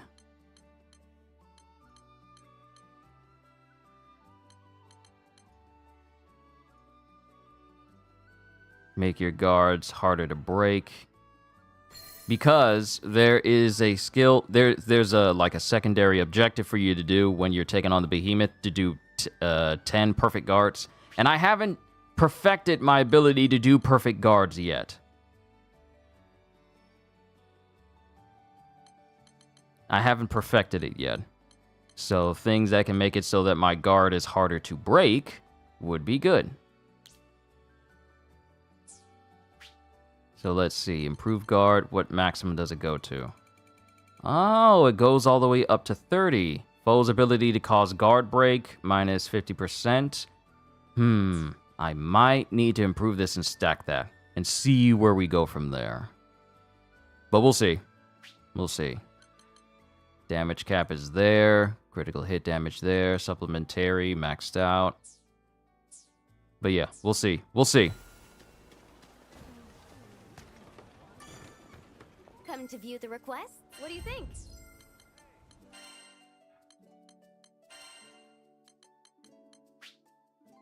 Alright, episode 5.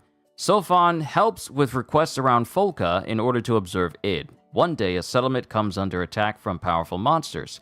Seofon suggests that he and id head out first to fight the foes, which would also give him an excuse to witness id's true strength. As the fights unfold, Seofon's fears are all but confirmed.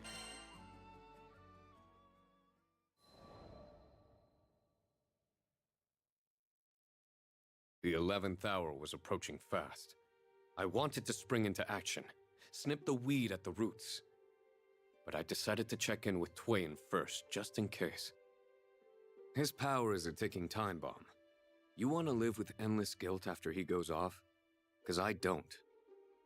Sky Dwellers, to a certain extent, possess something called a boundary imprint, which links them to the boundary. The Sky Realm was going to have a very bad day if his dragon powers ever crossed streams with the boundary's energy. That fear wouldn't stop haunting me. Who's to say the kid had the mental fortitude to withstand the dragon's temptation? Bahamut didn't climb up the supremacy ladder with pleases and thank yous. We'd be smoking piles of ash by the time we decided to move. I was banking on Tweyen sympathizing with me. In other words, assassination. Unfortunately, yes. Believe me, this is our last resort. Well, I disagree. When I asked her why, she said I'd fallen prey to confirmation bias. She was still in the process of making her own determinations about id. We know good people who once threatened to upset the sky's balance. They changed for the better and were welcomed with open arms into the crew. How can you be so quick to judge a book by its cover? She added that the captain's journey was fraught with danger. Success hinged upon having crewmates of diverse backgrounds and talents. And you think id can be one of those people? Yes.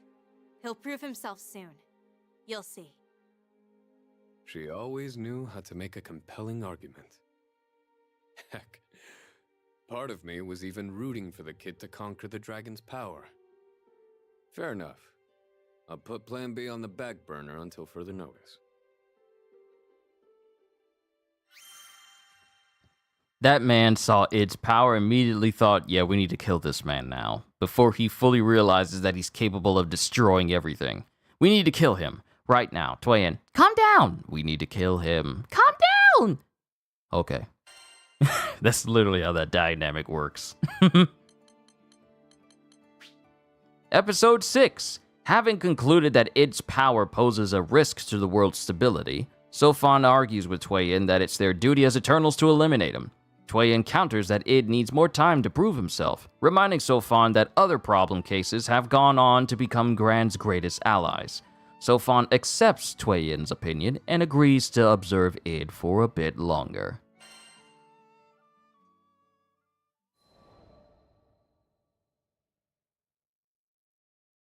A gentle breeze cooled my skin as a church bell signaled the coming hour. Squeals of laughter from rambunctious rascals filled the town plaza, while their elders engaged in pleasant banter. It was a lovely day. Too lovely to be spent digging up dirt on Id. And yet there I was, playing private detective. You gotta do what you gotta do. Still had no idea how he got his powers in the first place, but his handyman reviews were through the roof. The guy did anything and everything for Folka. He even ran sword training classes for the town's tykes. Guess Tweyen was really onto something. Id boasted an impressive resume that proved his worth to the captain's crew. There was no way I could move to eliminate him. No, snap out of it, Seofon. You're supposed to remain impartial. Don't let yourself be hypnotized by Folka's bewitching serenity. As it turned out, not everyone spoke so glowingly of the brooding swordsman. Case in point, I found a lady whose testimony supported my misgivings. Yes, he did save me from danger, but I just can't get over his terrifying visage. May I ask why? He tore through monsters like paper. Does it make him less of a monster if he's the one slaughtering them? What if he snaps one day and comes after me and my family? The masses fear power beyond their comprehension. These misunderstandings can snowball into skywide chaos. If we could keep a tight lid on Id's might, then everything would be hunky-dory. Whether the captain and us Eternals could form a tight enough seal was the problem. Even if I wanted to give Id the benefit of the doubt, I had to assume the worst.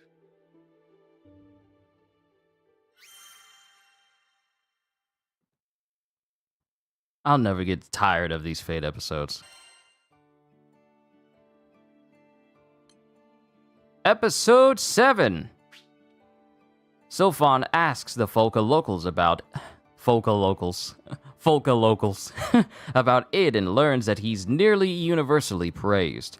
However, a merchant whom Id had rescued from monsters expressed how terrified she'd been of his brutal power. People are easily afraid of the unknown. Fears that turn rampant can destabilize the Sky Realm.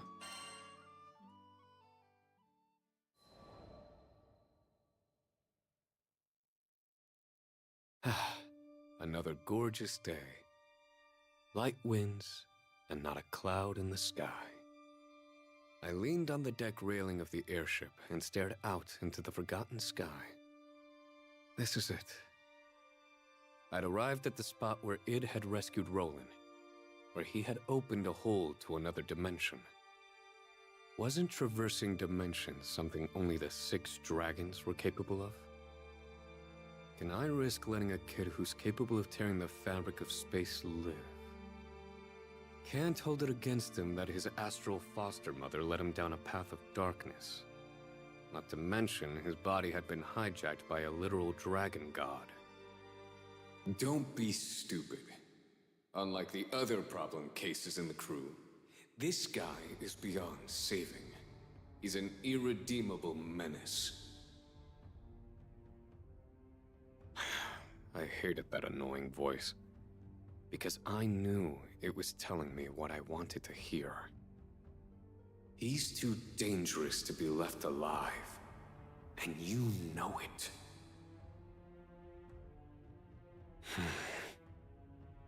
The voice began pestering me after I teamed up with the captain to resolve a crisis revolving around the sky's wedges, aka the 6 dragons. Good luck trying to silence your own thoughts from yourself. It sounded exactly like me. Because it was me. A Seofon of an alternate world spoke from the time-convergent boundary. Apparently, I had made wildly different choices in that timeline. Id has an imprint. What with him being a sky dweller and all. It's bad enough he's got the power of destruction. What happens if he acquires the boundary's power of creation, too? I was no expert in that mumbo-jumbo, so I'd have to take his word for it. Of course, I'd take it with a hefty dose of salt. Just let him talk, and hope that he tires himself out. Fine. I won't beat a dead horse, but here's some food for thought. Take a peek at this vision of Id getting his hands on both powers, and then tell me you're okay with turning a blind eye. A searing vision ripped through my skull, and left me with a pounding headache. Where do I even begin with what I'd been shown? There was a dragon, presumably Id, on a murder-fueled rampage. His breath left behind wakes of charred soot that scattered to the wind as islands tumbled out of the sky. The ultimate strength belonged to him, and he unleashed it upon the skies until only a hollow husk of a world was left. Big deal. It had a 1 in a billion chance of happening. That's practically zero. Neat trick. You almost had me going there. Who was I fooling? So long as Id drew breath, practically zero wasn't zero. I hate this. As much as I wanted to slap the smirk off my other face, I knew I was right. And that's what pissed me off the most. Sorry, Tweyen. I can't wait for your judgment any longer. You'd understand my position if you'd seen what I'd seen. Suddenly, Anra's words rang in my ears. Sometimes making impartial decisions means losing the sympathy and understanding of others. True enough, old friend. True enough. If that makes me public enemy number 1, so be it. This is my duty to the world.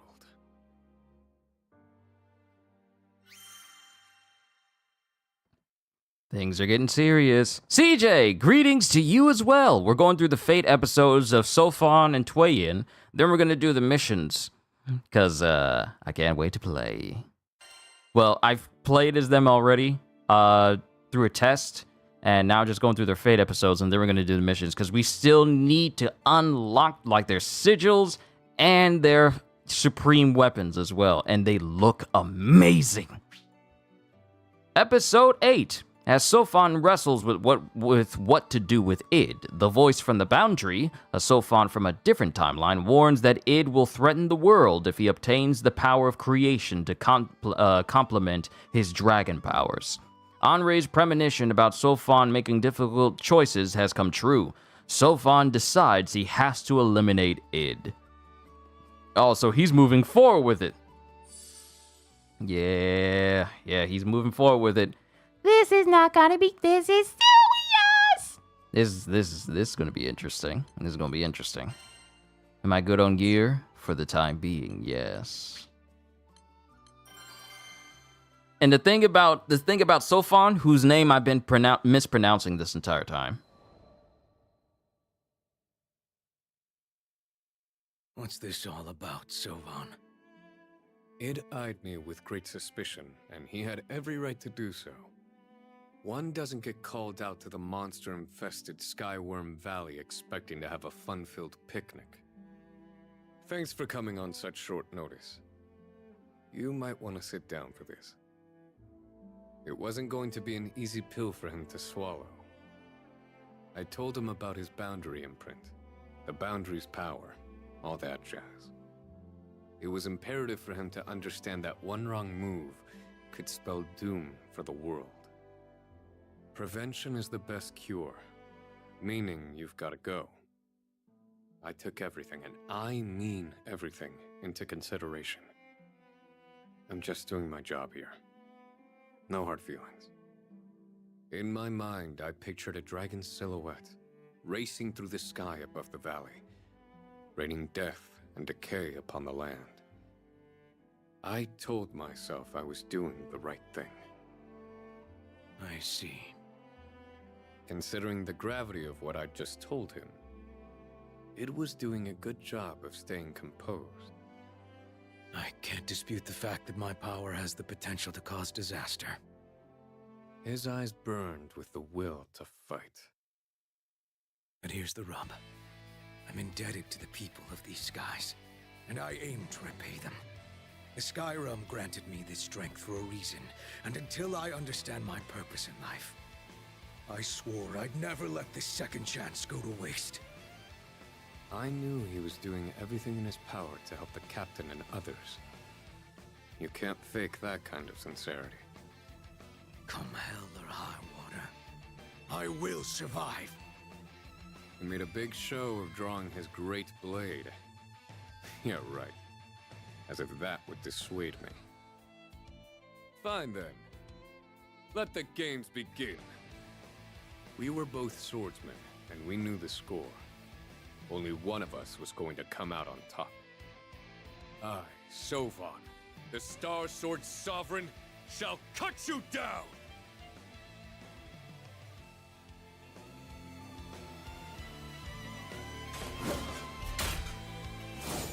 Alright, buddy. Throw the kitchen sink at me. I have no intention of losing to you. Ungo, you had your... I won't hold back. Good. I like a fun challenge. You should be able to dodge this, right? Arrogant punk. You won't escape me!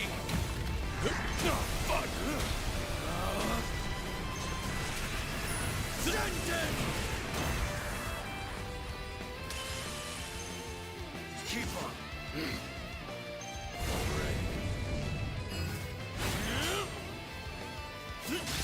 Cat and mouse. I'll kick your ass!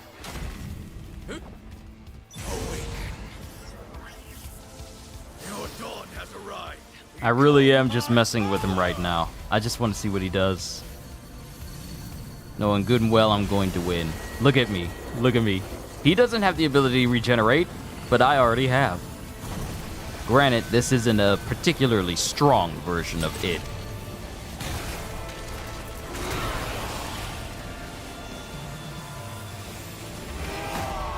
Let it go.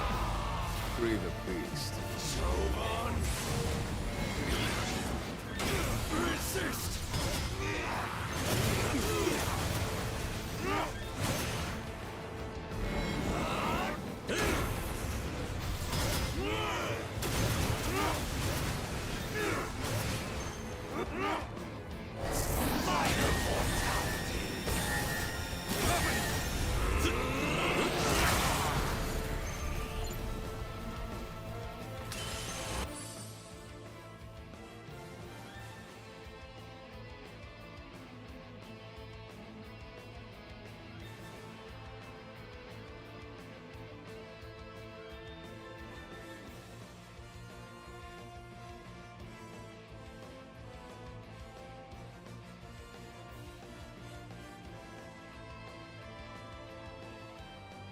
Can you still do a good foghorn, I say foghorn leghorn impression?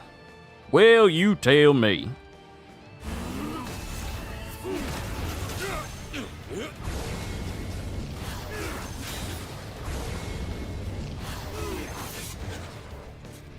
All right, let's pull it together. Huh. Thought you had me? Infinito clap. Tough luck, kid. I'm sorry, that was overkill. That was overkill!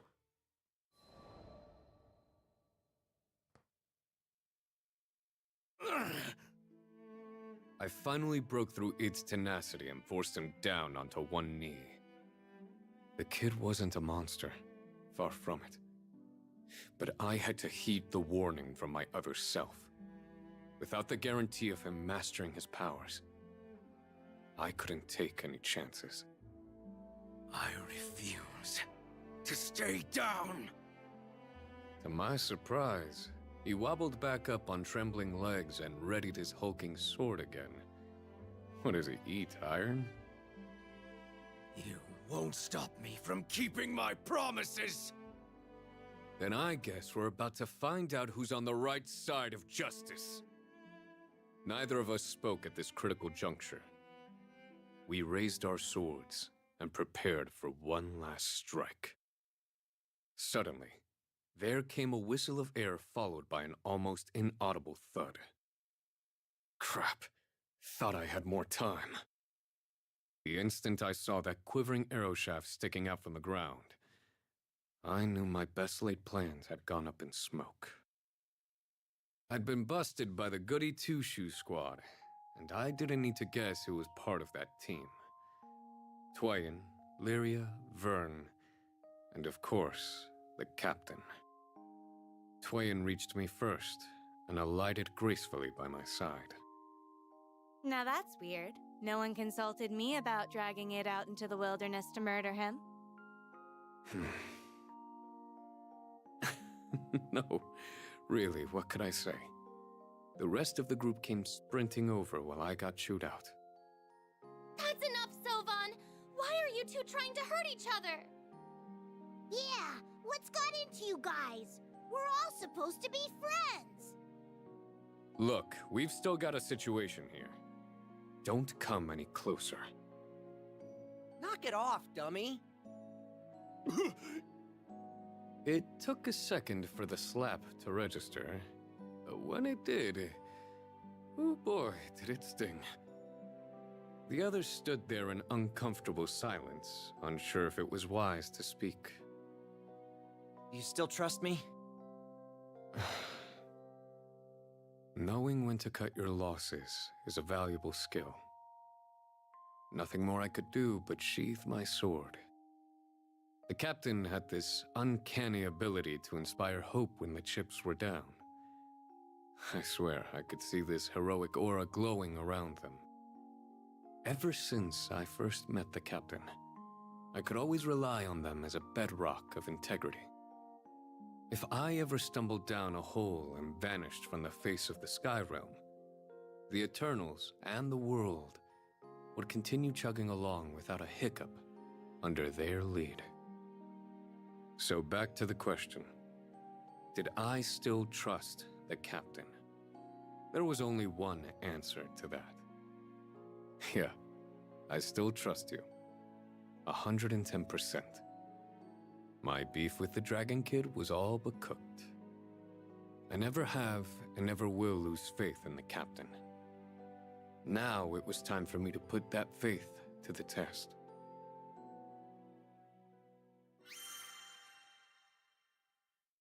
And like that, we gain another sigil slot.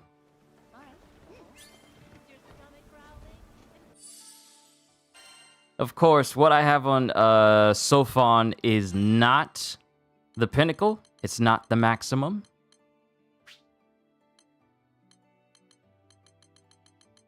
Because I know I can do a lot better. A lot of these sigils I need to get rid of and trash or turn into vouchers. And since they've optimized being able to turn sigils you don't want into vouchers and vouchers into Transmarvel stock a lot easier, there's going to be so much less time eaten up by just hitting the X button over and over and hearing that parrot go, "Ah, unbelievable!" You don't need to worry about that anymore. So that's a quality of life improvement that was so serious that people were actually making mods just so you couldn't hear the bird's voice all that often. So now people don't need to worry about using that mod too often, simply because the game has made it so you don't hear it all that often to begin with.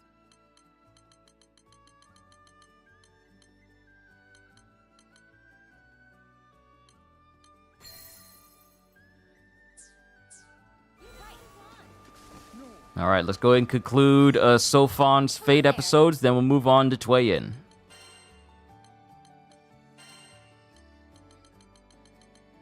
Just 2 more to go. A fierce duel erupts between Seofon and Id, each man fighting for their lives and motives. Sorry, fighting for their lives is a bit of a stretch considering that Seofon was already fully maxed out before he faced Id. Id appears defeated, but he stands up for one final attack. Before either can land the killing blow, Tweyen, Gran, and the crew step in. It takes a harsh rebuke from Gran before Seofon finally relents and sheaths his sword.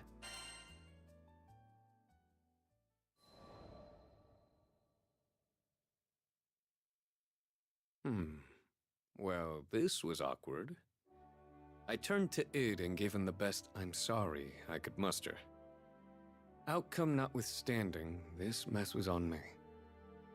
It was entirely within his right to stomp all over my apology, if he chose to do so. Forget it. I still don't get that boundary thing you mentioned. But given the destructive nature of the dragon's power, I can at least see where you're coming from. Great.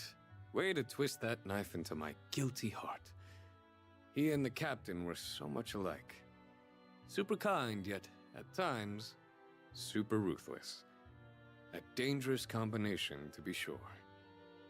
Last thing I'll say about it is this. I'm going to keep using my power for justice. I choose to believe that's what the skies intend for me. So, if you let me live a bit longer, I'd appreciate it. Say, you ever heard the phrase, noblesse oblige? It means, those who bear great power must bear an equally great obligation. Wonder if the kids ever heard that expression before. Doesn't matter. He's the shining example of what that phrase entails. I was offering him an olive branch by laying down my arms. Of course, the captain didn't see it that way. You're always slow on the uptake, came the harsh rebuke. Don't get me wrong, Id. You haven't earned my complete trust yet. But if the captain says you're good, then you're good. For your sake, I suggest you don't lose their trust at any cost. It looked like he wanted to get something off his chest. This is going to sound silly, but I'm jealous of the rapport between you and the captain. Huh? What do you mean? Jealous? He lost me there. Captain acts like a saint to everyone except moi. I'm treated like the scum that gets scooped out of a fish tank. Now I've gone and made myself sad. You're special. No one else gets the same level of snark or ribbing that you do. Isn't that worth something? You guys share an affinity beyond regular crewmates. I'd go so far as to call it familial. Yeah? Huh. That, never occurred to me. I mulled it over in my head. Yeah, like the way siblings squabble, right? I totally play the big brother role to a T. More like younger. Huh? But age-wise, that wouldn't make any sense. I swear I just saw a figment of Tweyen smirking at me. Curse you, kid, for spoiling the mood. Curse you!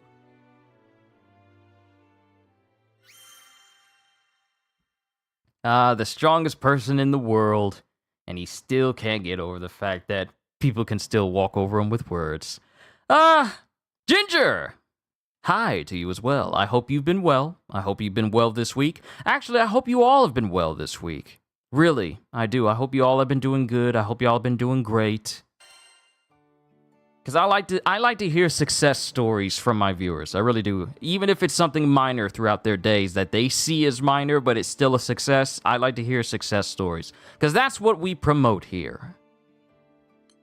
Good vibes for all. As often as possible, you understand. Doing great, that's good to hear. Onwards to the epilogue, and then we're done with the Fate episodes of Seofon. Id accepts Seofon's apology for trying to kill him, as one tends to do. The young man understands Seofon's motive, and he recognizes the risks associated with his power, but he's determined to use it for good. Although their philosophies may differ, both men are aware of the great responsibility that comes with great power. I heard an uncle say that once. Seofon doesn't completely trust Id yet, but he's willing to take a chance on him.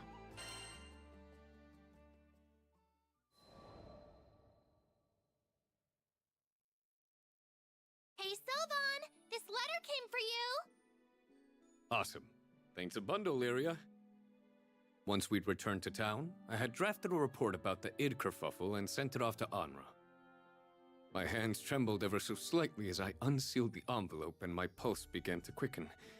Must have been the stress over the response that lay waiting within. I hadn't sugarcoated any of the details.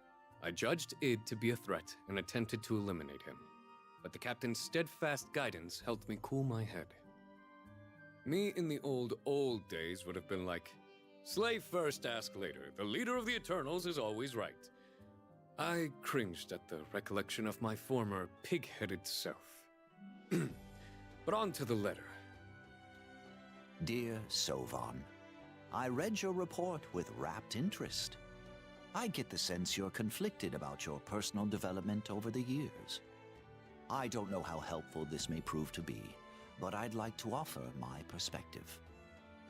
People change all the time. That shouldn't come as any surprise. As we've seen with Foer and Seox, the Eternals are no exception. It's safe to say the Captain's influence is largely responsible for altering the paths we've taken. Even an old coot such as myself has managed to learn new tricks. As far as I'm concerned, the Eternals have changed for the better. By that logic, you would simply be the newest member to undergo a long overdue transformation. You made a decision as expected of a leader, and no one can argue with that. Sincerely, Anra.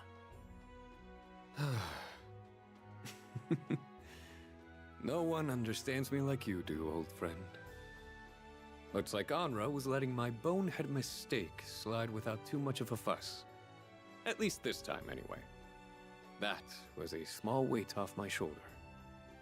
People change all the time, he said. It sounded so obvious. But hey, when you're right, you're right. Hey, Seofon! Come help us, lazy bones! It's always nice to feel wanted. Your wish is my command. It would seem my trials and tribulations had only just begun. Before leaving this skydom, I'd need to perform a spectacular deed to erase my name from the captain's crap list. A lazy bones, am I? I don't hear anyone else getting called lazy bones. But wait. So wouldn't that make me special? I feel warm and fuzzy inside.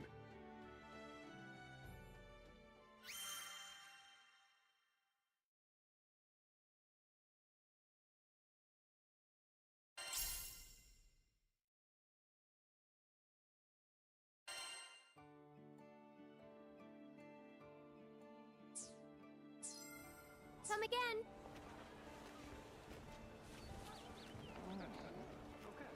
We've got lunch specials, good food, good prices.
I am so sorry. I forgot to unmute. That is on me entirely. Do believe we're at our unfortunate but temporary 2-breed limit. I do believe that'll be less of a factor in the near future. I want more of everybody from everywhere here. The continuum. Q must be talking to his family or eating right now. No. I'm not eating yet.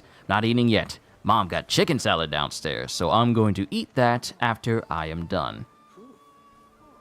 But yeah, the people will come. The people will come in time. As I continuously do these series, and as I do these new manga series I'm going to be bringing to the channel, I know for those of you who may have seen my community posts, I know I said I was going to be doing Sakamoto Days and Kagurabachi, but part of me may want to focus on doing Sakamoto Days instead, just that for right now.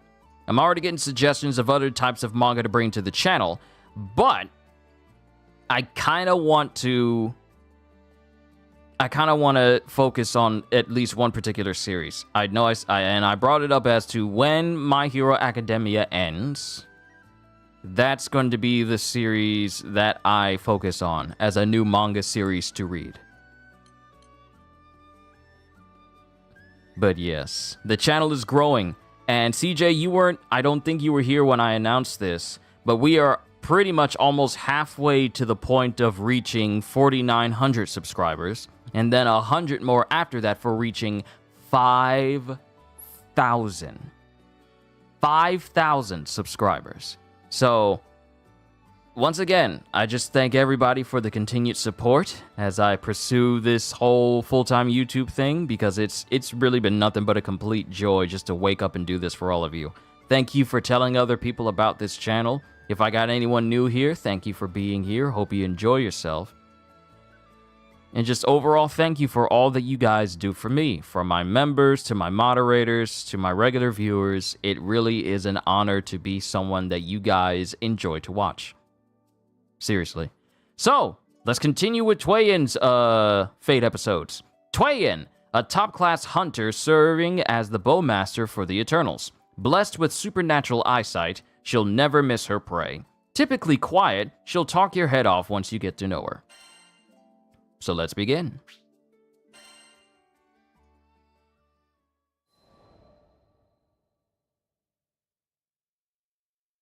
The twang of a bowstring, the cessation of a once beating heart. I knelt down quietly beside my prey and confirmed the absence of a pulse. There's no escaping the cold, ironclad law of this world, that the strong devour the weak to survive. Growing up in a backwater hunting village, the adults ingrained this irrefutable rule into our brains from the moment we could crawl. Memories of my childhood raced into my head as I wrestled the arrow from flesh and sinew. Back then, my friend and I would often trek into the perilous wilderness to compete for the largest catch.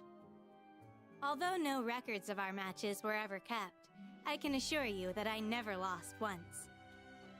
I had the sharpest eyes in the entire village, bar none. When I stood atop a mountain summit, not a single beast escaped my gaze. Yep, I sure was proud of my eyesight when I was a kid. Everyone in the village showered me with praise. They all agreed I was a natural-born hunter, a generational talent even.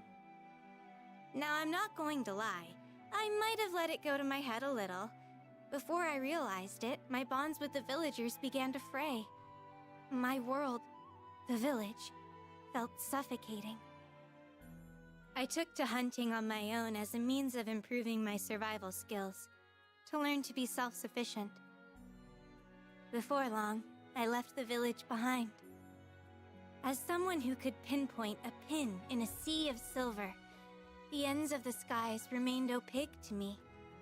Oh, how I desired to know what lay beyond the shroud. I wanted to be able to see halfway around the world from where I stood. Was that so weird? Striding into my first real city was a moment unlike any other. Where did all the people come from? While my mouth feasted on savory delights, my eyes took in the vivid sights. Like a pup opening her eyes for the first time, I was flooded with wonder.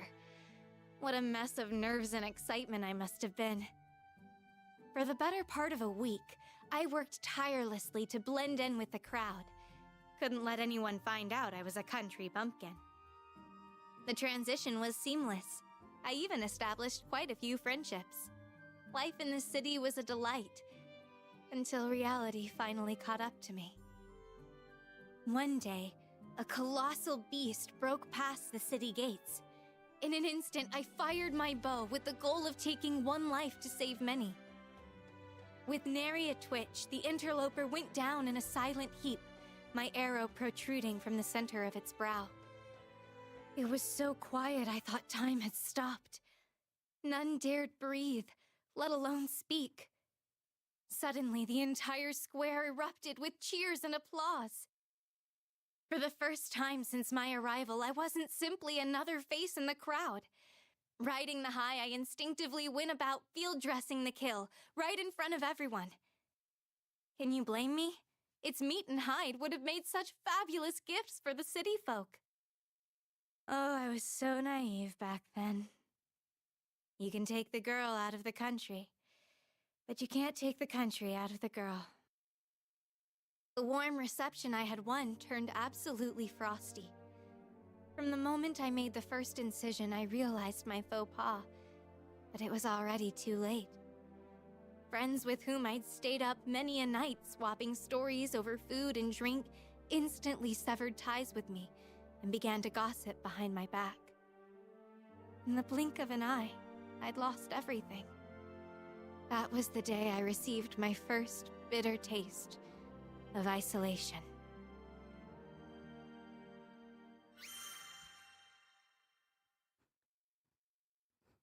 I can see why she doesn't really open up to people unless you get to know her. That's a lot to unpack there. Episode 1, The Lonesome Monster. Blessed with first-class hunting skills, Tweyen felt restricted by her country lifestyle, so she moved to the city for a new start. One day, Tweyen felled a beast that had invaded the city. Unaware of the societal norms of her current home, she began dressing the kill in public, which drew looks of horror and disgust from bystanders. This was her first taste of ostracism, one that would lead her down a path of solitude. Simply because she just did what came naturally to her because of where she was raised, she was looked at with just straight up, like it says, horror and disgust because her ways were just different from the city. And because of that, she decided not to open up for a while. Man, that's heavy. Because in that mindset, people don't know what they're doing may be odd to other people. Because they don't see those people all that often. Or see those societal norms all that often. But what's normal to her isn't normal to everyone else. And it's like, what'd I do wrong? But I can understand.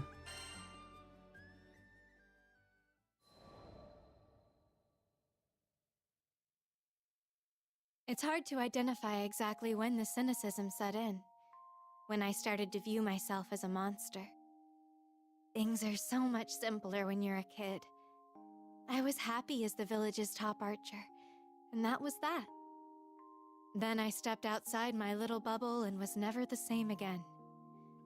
From the new locales I visited to the strange beasts I shot down, every new experience filled me with ever-growing doubt. I questioned if there was anyone in the Sky Realm capable of matching my marksmanship. I was still proud of my hunting prowess, but the prospect of standing alone at the top left me feeling conflicted. When you're the best of the best with zero competition, who else can you relate to? The thought of total isolation terrified me the most. At times, my yearning for camaraderie bordered on the obsessive. It wasn't like I had to find a rival who was my equal in skill. I just wanted to meet someone who saw me for who I was. There had to be at least one person out there I could confide in, share my secrets with. Sadly, most folks I met on my travels took one look at my freak talents and refused to give me the time of day. Some were kind enough to at least pretend to like me. We'd spend time together, sharing pleasantries and laughs. I nearly fell into the trap of believing I was normal. until the fear hiding in their eyes betrayed the truth. These people stared back at me like cornered animals fearing a predator who was merely playing with her food. I began to blame myself and grew too afraid to even give them a passing hello. Then, I finally met someone who genuinely understood what I was going through. Her name was Silva. She was a master sniper in her own right and didn't give two hoots that I wasn't normal. We did everything as best friends. Eating out, shopping, the works. Whew, the bags of rubies I must have spent. Now, I'd been burned before, but this time things were going to be different. When will I learn not to get my hopes up? You see, Silva was hired for this routine bodyguard gig. Nothing fancy. But it all fell apart when suddenly her VIP came under attack from a horde of monsters. I saw the ambush unfold from leagues away, and without a second thought drew back my bowstring again and again. As the last of the brutes fell from my arrows, Silva stood trembling amid the carnage, her mouth agape. "She's a monster," my supposed friend uttered. Of course, I couldn't hear her words over such a vast distance, but I read it on her lips, clear as day. I'd been called that countless times by countless people. The words should have held no power over me, but this time it had hit differently, coming from someone I considered to be my first best friend. From that day on, we pretty much drifted apart. But I guess fate had other plans for us. When I joined the captain on their travels, I was shocked to learn that the woman I'd been trying so hard to avoid was also part of the crew. Silva and I finally sat down and had a heart-to-heart to clear the air. And wouldn't you know it, both of us were guilty of misjudging the other, and of acting like babies. Silva apologized for what she had said on that fateful day, even though it was totally my fault for jumping to conclusions. Hearing my first real friend speak from the heart brought me to tears. I think it was at that point when I realized I wasn't alone anymore. There was someone else standing right beside me, someone I could rely on through thick and thin. The monster who had been sentenced to a life of isolation was at long last free of her prison.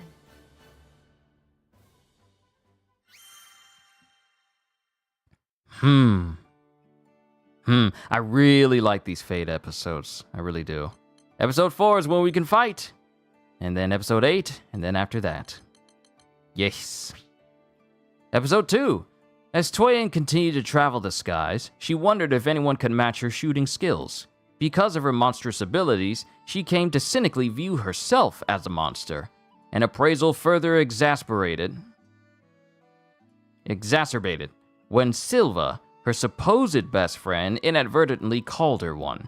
The two friends drifted apart, only to be reunited by Grant's crew, and they both reconciled. The solitary hunter would no longer have to be alone anymore.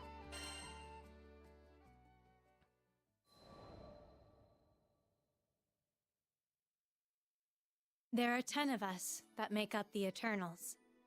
We're said to be the strongest fighters wielding the strongest weapons in the skies. Our formidable presence alone was enough to deter conflict before it arose, so rarely did I need to draw an arrow. I joined the Eternals because I agreed with their mantra of solving disputes without bloodshed. But on a personal level, I just wanted to spend time with others who knew the pain of being ostracized for being atypical. So imagine my dismay when I discovered their penchants for being antisocial. We don't even go out for dinner together. What's up with that? Well, everyone's got their own thing going, I guess. But it's a shame we don't indulge in our hobbies together. Not all hope is lost, though. A lot of us have really opened up since we started traveling with the captain's crew. Speaking of the crew, I wonder how they're doing right now. Last time I saw them was before they left for Zega Grande Skydom. And according to the latest gossip from Onra's merchant contacts, the region was experiencing a massive uprising. When Seofon heard the news, of course he leapt into action and headed there himself. Seofen's a principled man, but sometimes he can be blinded by zeal.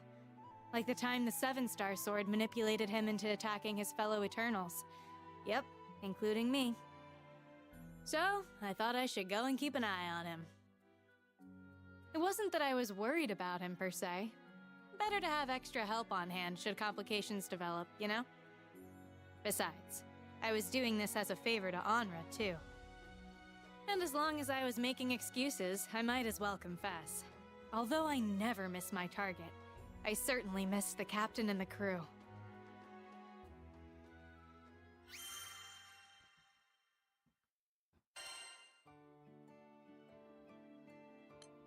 Episode 3, Eternal Torment. Tweyen had joined the Eternals in the hopes of finding a fun group to hang out with, but sadly for her, the Eternals aren't the sociable type. After hearing that Seofon plans to go to Grande, Tweyen decides to accompany him. While she respects his sense of justice, she knows it's better to have someone around to keep his zeal in check. We literally just learned that he was pretty proper and ready to kill Id as soon as he witnessed his power, so it's a good thing she actually went along.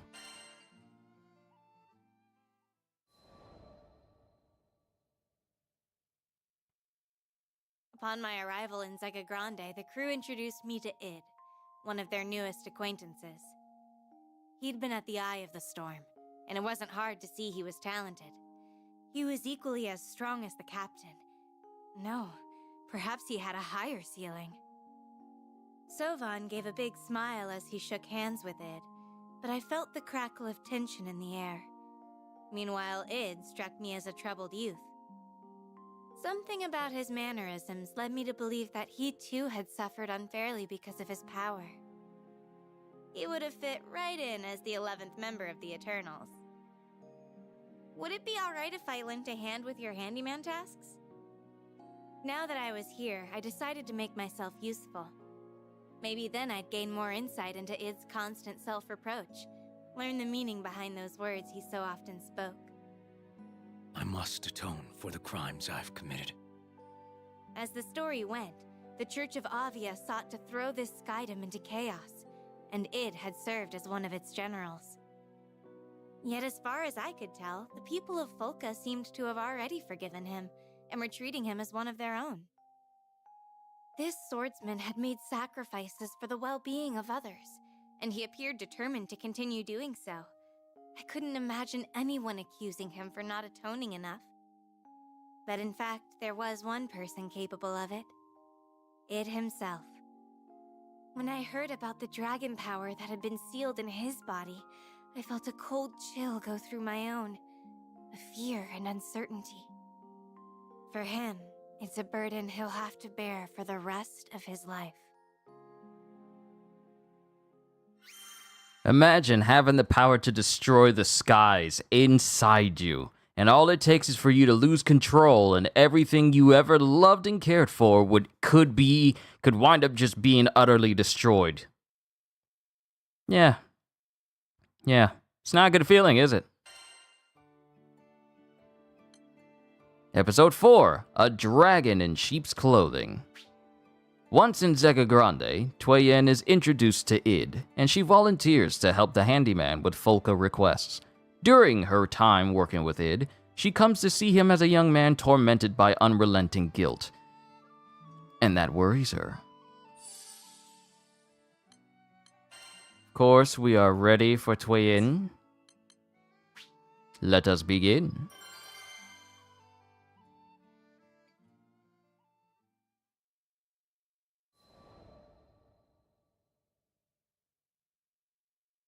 One day, Seofon and Id were called away on an emergency mission to exterminate monsters. After Seofon came back, he didn't look happy. His power is a ticking time bomb. You want to live with endless guilt after he goes off? 'Cause I don't. Whatever threat he saw in Id seemed to have rattled him. I didn't want to dismiss Seofon's misgivings outright, but the captain was a good judge of character. We needed to take our time getting to know Id. I'm going to withhold judgment and trust what my eyes show me. Suddenly, Seofon motioned for me to zip it. His eyes darted from side to side. Then he left without a word. How odd. Had someone been eavesdropping on us? At any rate, I had to step up my surveillance on id. And what better way to stick close to id without raising suspicion than by joining the Fix-It team? Now, when id said he did everything, he was not exaggerating. I giggled at the thought of the stone-faced bruiser tackling some of these jobs. Monster slaying? Of course. Finding a missing dog? I could see him doing that. Dishing out love advice? Oh, to be a fly on that wall. Helping the townspeople was a welcome break from the family Zothba's incessant interviews. To think the Eternals' exploits have made it this far west. Anra and Seofon sure know how to leverage our brand. As Zothba likes to say, business is business. I shared info about the Eternals. He gave me the scoop on id. Turns out, his home on Dolly Island was destroyed in a catastrophe 15 years ago. In the aftermath, he found himself adopted by the church, along with other foster brothers and sisters. Knowing that he hadn't grown up alone was of some relief to me, though I couldn't exactly tell you why. Regardless, I kept hacking away at the ever-expanding list of errands demanded of a handyman. One day, id set out on an emergency request, and this time I followed. We'd come to Dolly, his old stomping grounds. From my vantage point in the air, I scanned the vast, sweeping desert with my monstrous eyes until I spotted our client amid a gaggle of fiends. Id, move to your 9! Hurry! My partner charged forward while I secured the rear. I'm saved! That was a little too close. As I tried to calm the shaking woman, I noticed a haphazard trail of loose boxes and cartons leading away from us, no doubt created during her desperate attempt to flee. I'll go collect your cargo. Id, will you stay here and... I was turning to look his way just as he cleaved a monster leaping out of the sand. He simply nodded back. I think I was becoming a fan. Alrighty then. Time for this archer to wrap things up with a great big bow.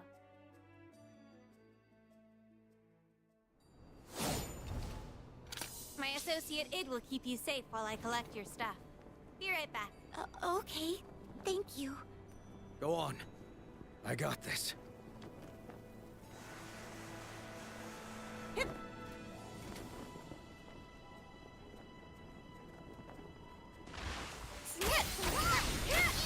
Looks like this one is history. What's this? Let's start with the first piece. Look up! Look up! They're above you! Not to worry. I'll take them all out in one foul swoop. Back to it. As the saying goes, birds of a feather die together. Oh, she likes puns. I sure hope nothing's Oh, happened she to our really Bridget likes while we're gone. puns. I wouldn't worry too much about that. She's got the best bodyguard around. She really likes puns. Her and number 2 from Kids Next Door would just be a joy to listen to.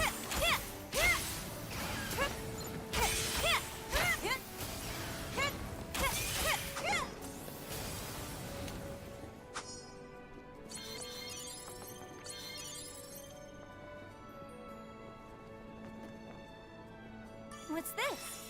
Now for the third.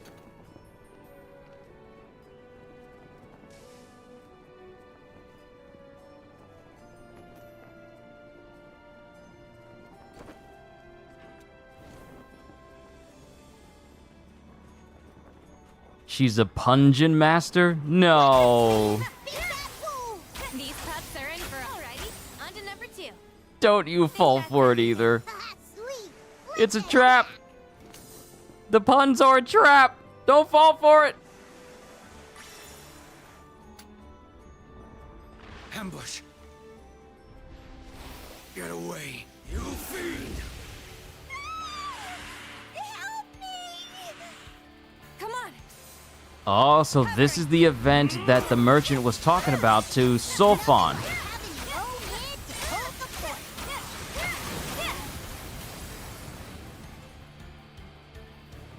They just keep coming. But we'll show them who's Think you've discovered who your favorite character in GRANBLUE Fantasy is? Literally the as CJ says, the Punjin Master.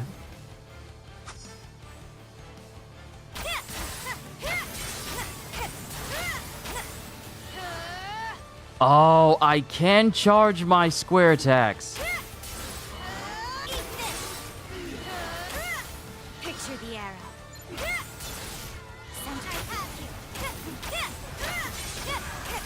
Dude, dude. Oh, can I say this? Can I say this? Okay, so there's a lot of characters that have like really good range, and your lock-on range for enemies tends to be sometimes within the small to mid range. But Tweyen is out here and you can aim halfway down the way and still be locked on. I am so glad they're leaning into her supernatural eyesight, which means that even enemies who are far off in the distance, you can still hit. Which means she's gonna be perfect for the Slime Pete mission. Let's go.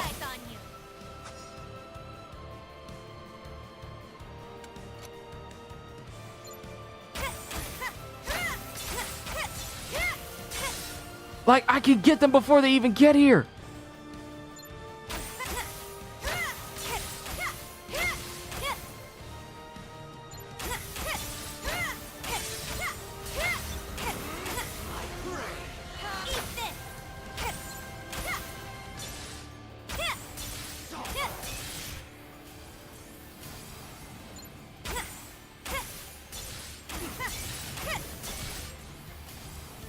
You have the most powerful bow user in the entire series on your side.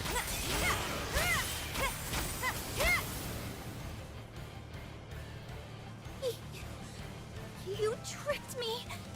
You're a monster in sheep's clothing. Wow. Not cool, lady. It's busting out all the stops to protect you. Stay where you are and don't move. We'll keep you safe no matter what.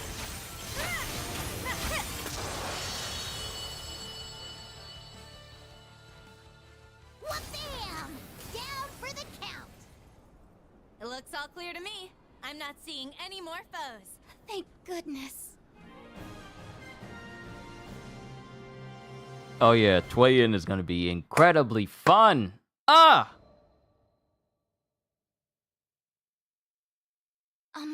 Are you sure that guy's on the level? You saw him turn into that monster too, didn't you? There was that word again. It's all right. You've nothing to worry about.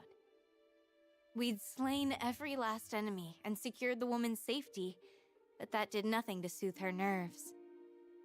I caught Id's gaze for the briefest instant before he quickly looked away. He's not your enemy, he's a friend. He used his power in order to keep you safe. It was no use. Prejudice had already clogged her ears. Sorry. With a subdued apology, Id turned on his heel and headed for the ship. This likely wasn't the first time he'd experienced persecution, nor would it be the last. Once Id left the scene, the client seemed to snap out of her hysteria. I'm sorry, I don't know what came over me. I felt compelled to say something, but my mind drew a blank. The woman opened her mouth to speak, though nothing came out. In the end, she simply kept her eyes glued to the spot where it had stood. Change wasn't going to happen overnight, but I chose to be optimistic. You know what? That's a good mindset to have. Yeah? Your stomach growling? Right. Right. Yes, can I help you? All right, onwards to the next Fate episode. We're halfway there. Episode 5. Seofon tries to convince Tweyen that they need to silence Id before he becomes an unstoppable force. But Tweyen persuades Seofon to give Id more time. Later, Tweyen and Id rescue a merchant from monsters. Id had transformed into his dragon form during the fight, and his brute power terrified the merchant so greatly that she spoke ill of the rescuer.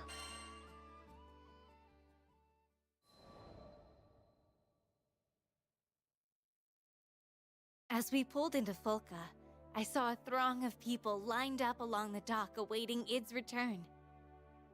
Some jumped up and down while others waved in jubilation. There were a few grumpy faces in the crowd, though I'm not sure why. Unlike Id, they weren't afraid of expressing their emotions. The man of the hour himself was taken aback by the hero's welcome. Nevertheless, I saw a sliver of a smile creep across his face.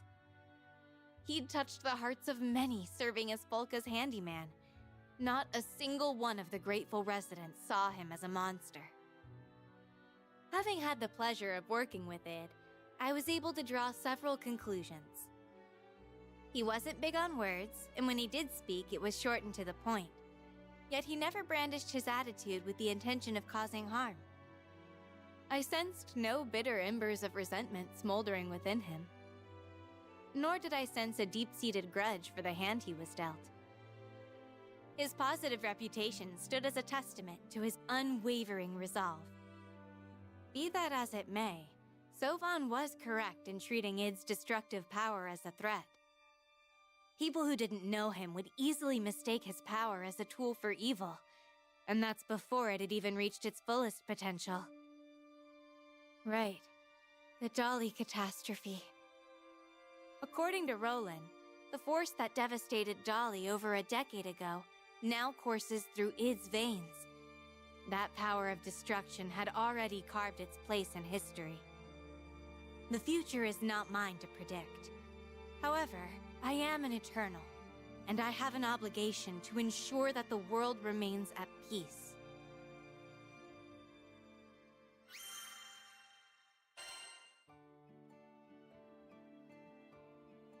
Episode 6.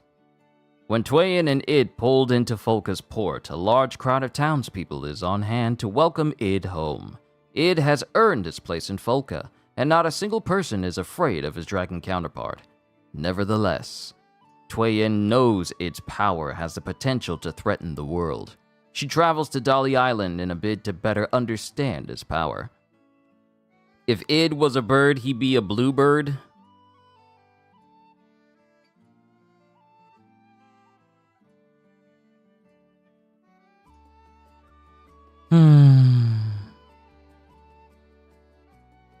There's some foul play at hand here with persecution. Sorry, Dante, but I'm back in...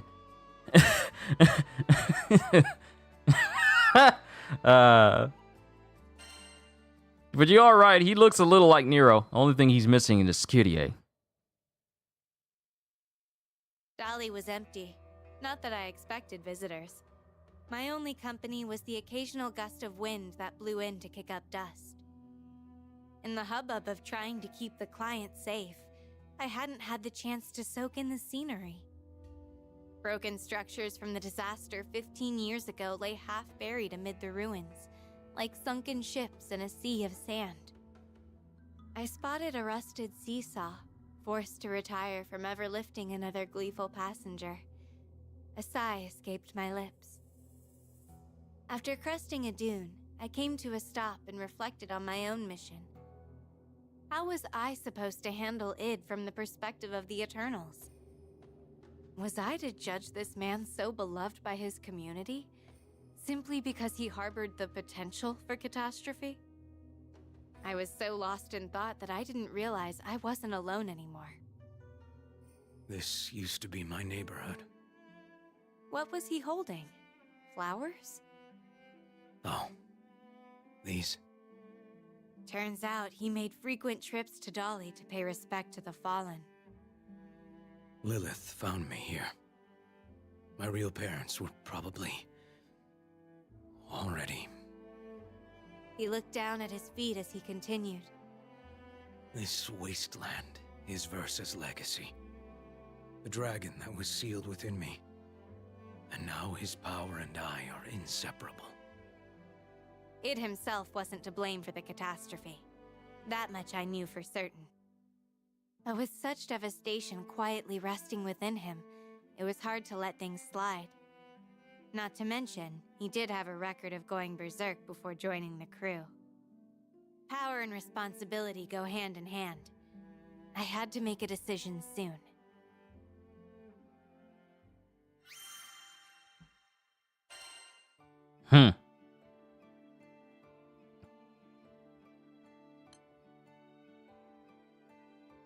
Episode. Does that sigh make you a mockingbird? No, it does not. Episode 7. Judgment. Tweyen gazes out at the ruins of Dali, alone with her thoughts until Id, who has come to pay respects to the fallen of his hometown, appears. He explains to her that the Dali catastrophe occurred as a result of Versa being sealed within him. Although Tweyen sympathizes with Id's plight, she still has to decide what to do about him.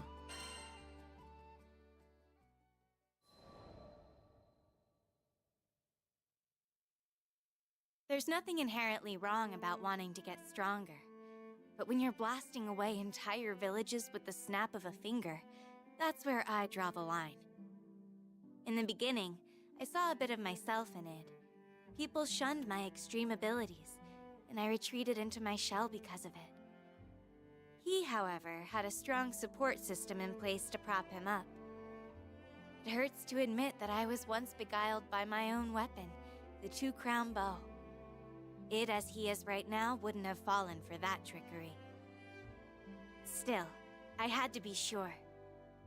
Hey, mind if I ask you something? Let's say you were facing down the ultimate villain, and the only way to win was to lose yourself to the dragon's power. Would you take that chance? If that's what it takes to save lives, then yeah. I'd use that power in a heartbeat. So he was ready to put his life on the line for others. Good to know. After a short pause, he added a caveat. Because even if worst comes to worst, I know the captain will knock me on my ass if I screw up. With that, he stared off into the desert sky, which seemed to stretch into eternity. I couldn't help but smile.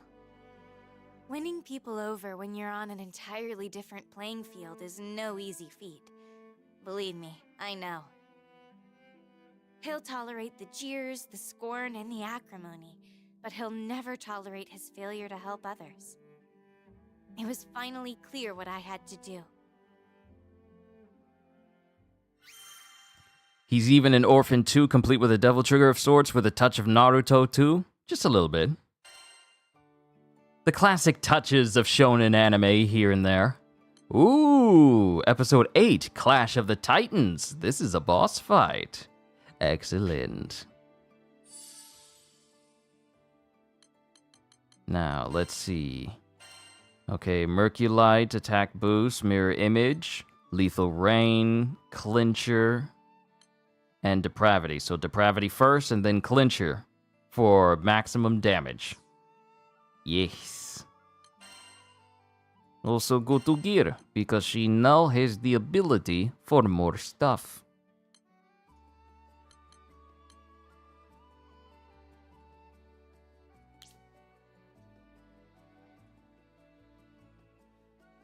Oh, since I got the character packs for Seofon, sorry, not Seofon, Seofon and Tweyen, I got some of their sigils as well. So let's put that in. See what it does. And now I just realized that I never put on the sigil for Seofon when I played him. Well, dang.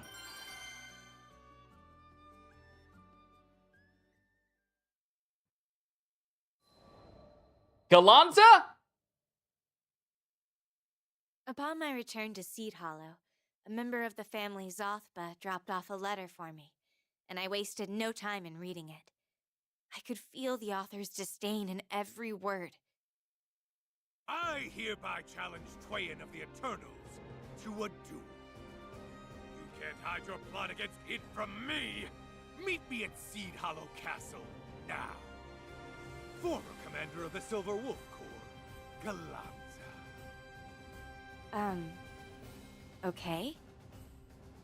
Not sure who this Galanza person was, but we both knew it, apparently. I smelled a trap. On the other hand, if it was involved in some way, then I had no choice but to investigate. When I arrived at the castle, a domineering draft motioned me over. Well, well. You must be Tweyen. As soon as I gave him a curt nod, he leveled his spear at me. He was definitely the mysterious author of that letter. I knew you wouldn't leave me hanging. He roared with laughter, eyes fixed on me like daggers. You mentioned a plot against id. Would you care to elaborate? Suddenly, the man wasn't laughing anymore. He accused the Eternals of plotting to assassinate id, whom he saw as a younger brother. So Seofen's instincts had been right. There had been someone eavesdropping on our conversation. Now that I think about it, that was around the time the family Zathla started peppering me with questions. We should have been more careful before speaking so candidly. Still, the discussion to eliminate id had occurred before we had all the facts. I needed to clear this up. This is all a misunderstanding. Galanza snorted and readied his weapon. Anything I had to say would be a waste of breath. I knew the type, too proud to admit wrongdoing. The only language they understood was combat. All right, Buster, your funeral. I still see bird puns in the chat. I still see it. It's time for the death match of your lives. You better bring it. Don't expect me to go easy on you. Nobody paints a target on id's head and gets away with it. Nobody. You can take yours. Come. Don't bring your trash into my Skydom Inferno. You're fossil. See if you survive.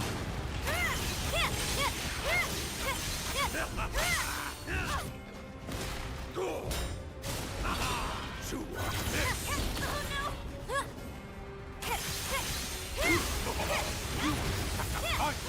The Eternals don't disappoint! For someone in such hot water, you don't seem to feel the heat at all.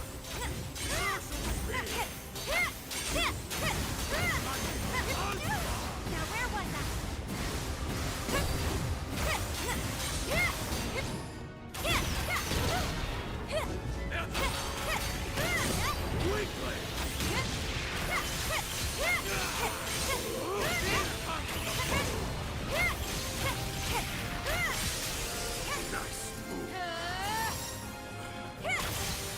Incoming. Thanks for the workout. Hoorah! We're through. Storming death. You can't, Deke. Have you considered surrendering? Nice try. It takes more than that to break me. Confound it all! I take no pleasure in watching a beatdown from the sidelines. Andrew! I was just about to throw a spear at him. Is this a waltz of warriors? On guard! Who invited you? I'll be waiting later. Focus on the monster before us. Ooh, another rabbit has entered the fray. Now where was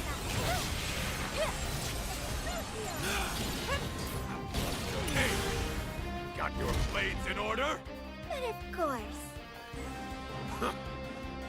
If it can break, Maglio really did. And we shall break it. She really showed up just to interrupt this fight.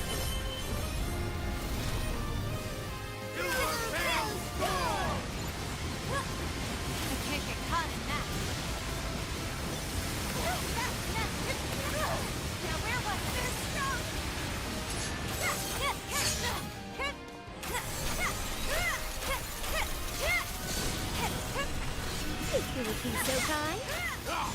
I got you, Maggie.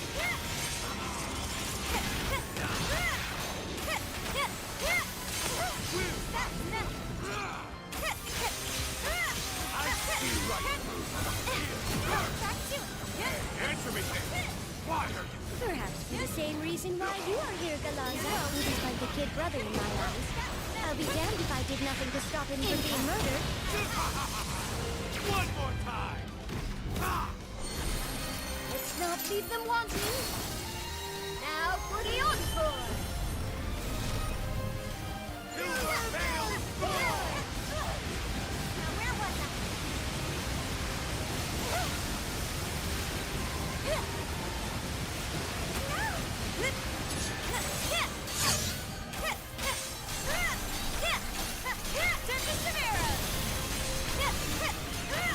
General Galonza? Back it up! This show's over!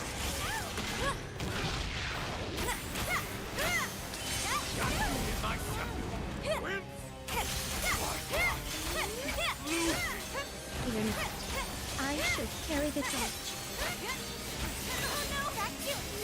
I don't miss.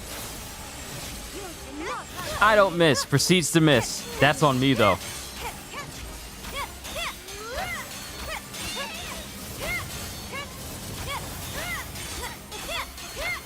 Center your... Let's go!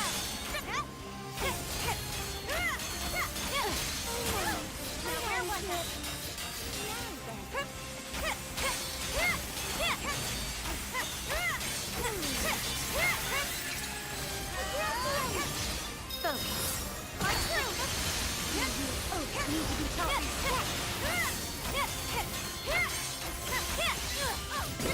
I grow weary of this farce.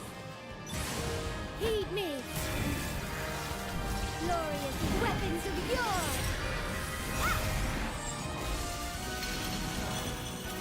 To battle! Our sword by storm. Behold here!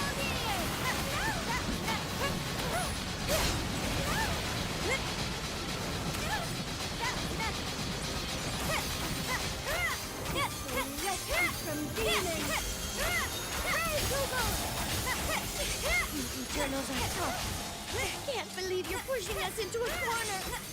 This hunter never fails to catch their prey.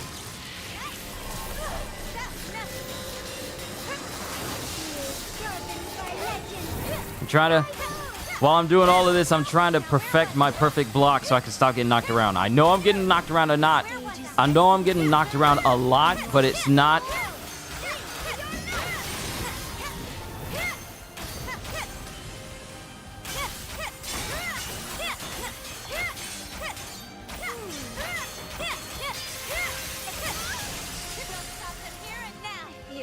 I don't miss.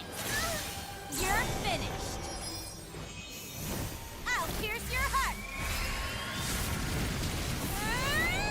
No, this cannot be. I was just literally messing around, but I really need to perfect. Goodness.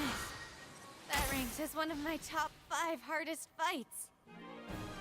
I really need to perfect my perfect block. I need to perfect it. For all the games I play, really. The 2 mysterious attackers were on the ropes, but they hadn't lost their spirit. It's gonna mop the floor with you. You should have brought every Eternal with you if you wanted to stand a chance. I'd sleep better if we could have at least taken one of them out.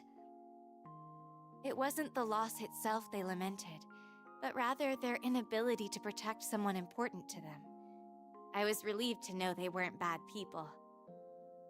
So I did the only thing I could think of to diffuse the tension. I smiled. As I was trying to say before, this is a big misunderstanding. I'm on your side, and I intend to stand up for it. Once they realized I wasn't going to take their heads, they finally decided to believe me. There was only one hurdle left in Id's way, and its name was Seofon. What's the name of her people race again? Harvins. They're called Harvins.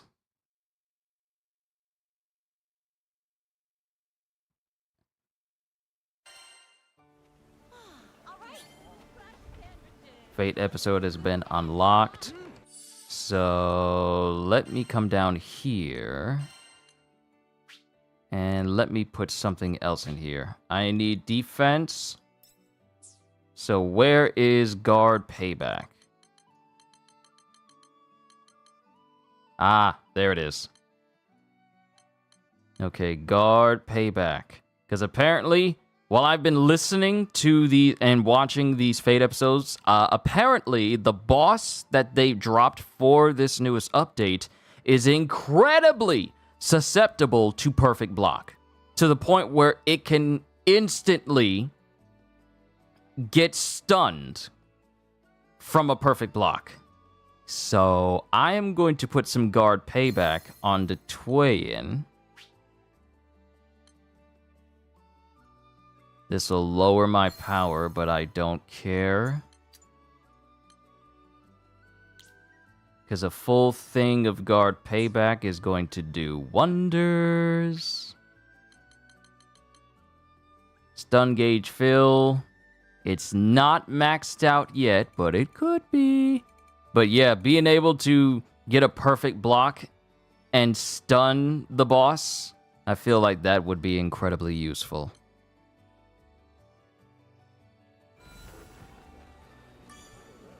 Alright, let's move on to the last couple of Fate episodes. Only 2 more to go. We're almost done. Let me see. A timeout from the heavens. Tweyen is challenged to a duel by Galanza at Seed Hollow Castle. She tries to reason with him, but is forced to fight when Galanza won't budge.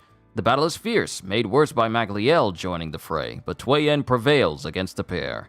They'd only been trying to protect Id, who they view as a little brother. So, another reason for people to want Magliel and Galanza to be playable characters. They actually care.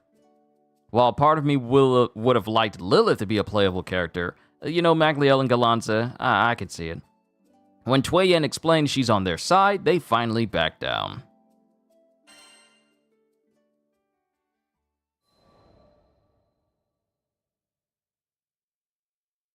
I tracked down the captain in Seed Hollow and gave them the rundown. Perhaps uncoincidentally, Seofon and Id were both missing.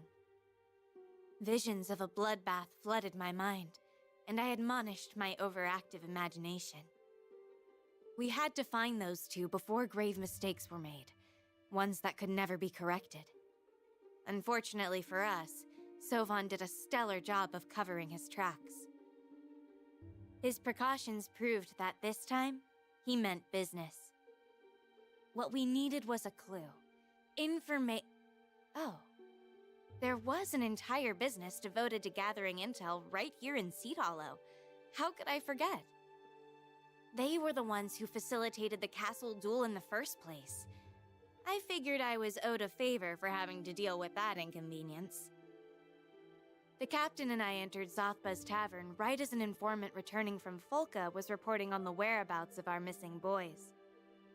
The family still held open distrust for the Eternals, but as always, the captain put in a good word for me. We rushed to Einstedo Archipelago. What would have taken dozens of spotters hours to comb the chain of islands, I surveyed in seconds. There they were, in Skyworm Valley. Hard to miss the flash of sparks erupting off of clashing steel. That's enough! I fired an arrow that landed squarely between the two, stopping them in their tracks. The surprise on Seofon's face dissipated in a split second. He knew the jig was up. Seofon didn't know it, nor had I felt the need to tell him, but Anra gave me special instructions before coming to Sega Grande. If our leader decided to take matters into his own hands, the duty to stop him fell to me. There's little Seofon can't fix, given how strong he is. I fully expect him to try and solve everything by himself. Now that's weird. No one consulted me about dragging it out into the wilderness to murder him. Don't get me wrong, Seofon. I know the responsibility of keeping the world safe is a heavy one. I should have done more to talk things out with you, so we could come up with a solution that would please everybody. But as the saying goes, all's well that ends well. Maybe now we can finally set aside our differences and have an honest chat over a warm meal.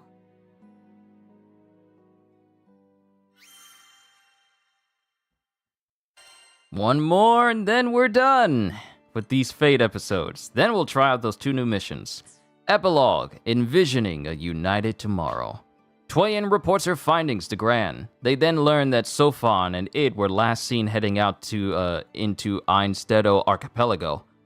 Tweyen spots the 2 in Skyworm Valley, embroiled in a fight to the death. She fires an arrow between the 2, stopping the fight and allowing the crew to resolve the matter.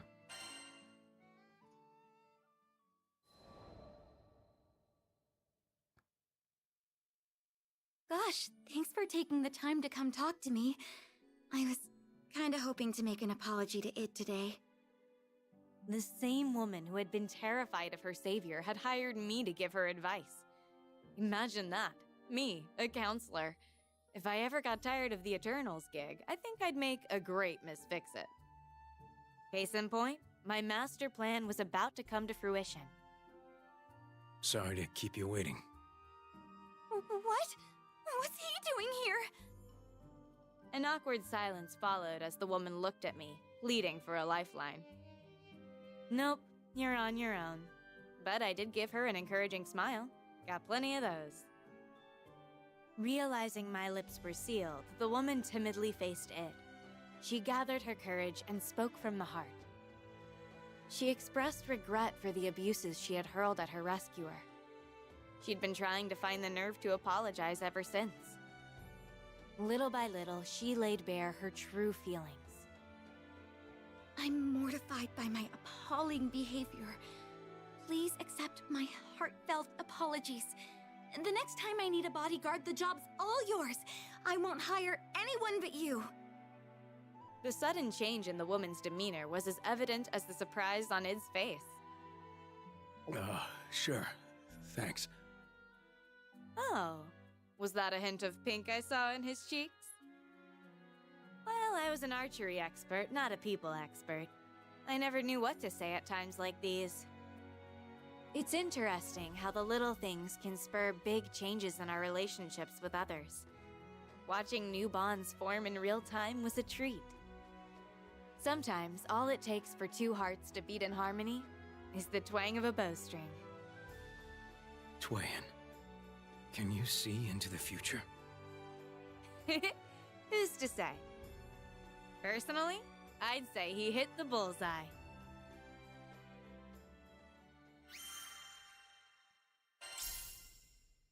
New archive entry discovered. Postcard from a merchant. And with that, ladies and gentlemen, she sounds just like Zeta. Not really, because Zeta has that, are you really trying to talk to me, bro? Type of voice. Whereas Tweyen, she has like a slightly calmer tone to her voice. But we are done with all of the Fate episodes. In Japanese, she sounds more elegant. See, I can hear the difference between Zeta's voice and Tweyen. Zeta is a lot more brazen and arrogant in terms of how her speech goes, simply because of the, weapon that she's using. It kind of increases that. But with Tweyen, she's a lot more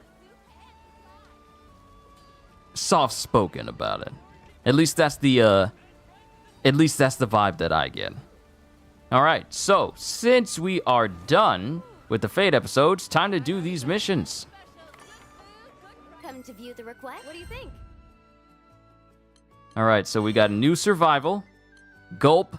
So these are the rumored monsters. It's a survival, defeat as many foes as possible. Yes. What do I get from this? Ooh, Revenant medallions. Drop items, let's see. Defeat 60 Armans, defeat 100 Armans, and then defeat 130 Armans. So, before we do these missions, there's something I need to do in Seed Hollow. I got over 100 and something curios. Let's see if we can get some good sigils from these curios. Something really good, like some extra supplementary damage, maybe. Wink, wink, nudge, nudge. How many do I have? I have 133 sigil, 133 curios. Longhorn is a tank. Ah, but you know what I recently discovered since I've been listening to the Fate episodes? Longhorn may be a tank, and I don't know the full boss battle. You just beat him 3 times? Oh, have you now? Here's the thing about Gajil. Gajil is a beast with games, especially with GRANBLUE. He beat me to the punch before I got my hands on the Lucilius sigils and whatnot, but Gajil is a absolute unit. The fact that you just said you beat him 3 times in the time that I've been doing this stream, But I'm looking forward to fighting him alongside you, because there will be farming, because I intend to get their Ascension weapons today. It may not be during the stream, but I intend to get their Ascension weapons, bro. We are going, there will be a farming session. There will be a farming session. But let's see what we get from appraising 133 curios. Slap my goatee. This is amazing. Excess treasure was automatically sold off. Nice. Let's go through the list. You'll be fine, I'm pretty sure. But here's the thing, and I gotta go back to this. The thing about Longhorn is he may be a tank, but apparently, and someone just brought this up 2 hours ago on Reddit, he's extremely susceptible to guard payback. Which means, and you know this, you know the secondary objective of perfect blocking 10 times? That's his gimmick. He is extremely susceptible to perfect guards. Which is why I was trying to do perfect guards during my fight with Galanza and Magliel. Because Longhorn is extremely susceptible to staggering from perfect guards. By just having, and the player was using Fairy, and they just stopped his first attack instantly, and instantly put him in like Link attack status. Just from having guard payback on. And I think they only had like 1 guard payback sigil on him. So that's going to be something that we're going to need to test out. So we got extension bracer, poison resistance, charged attack, held under, damage cap 4, ew, break, nope. Wait.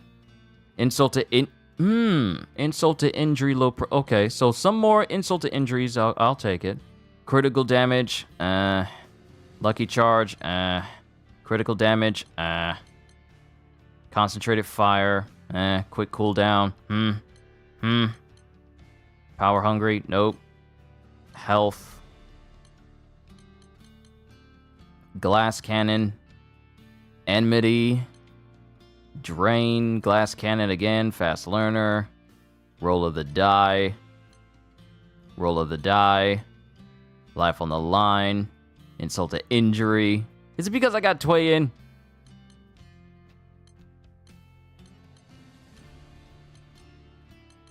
Some more dodge payback.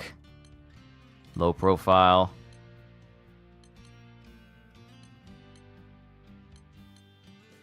Low profile again. Dodge payback. War. Okay. Okay, I'll take another war elemental. I can put that on a whole nother character. Thank you. I'll take as many war elementals as you can give. Concentrated fire, combo booster, and more concentrated fire. Alright, no supplementary damage, but at least I got an additional war elemental, so I'll take it. I won't complain. You bring it to me first. I will not complain.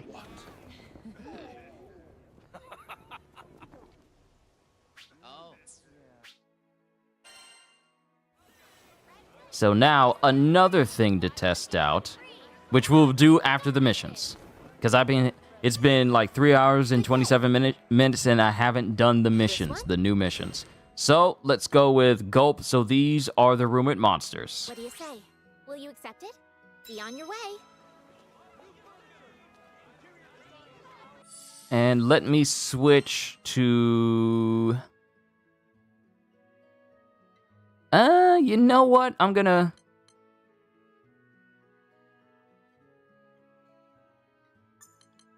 Yeah, let's play Seofon. Dude, I've been saying Seofon's name wrong this whole time. I've been mispronouncing it. It's pronounced Seofon. It's not Seofon. It's Seofon. I've been saying it wrong this whole time.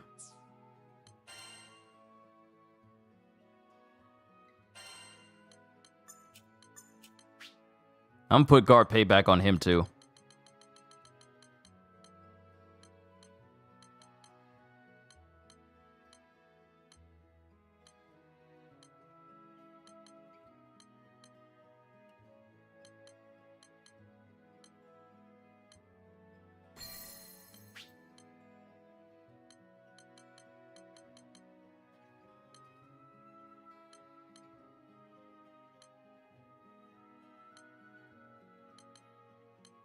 I'll just put whatever on him. I'll just put whatever, because all these guard paybacks, none of...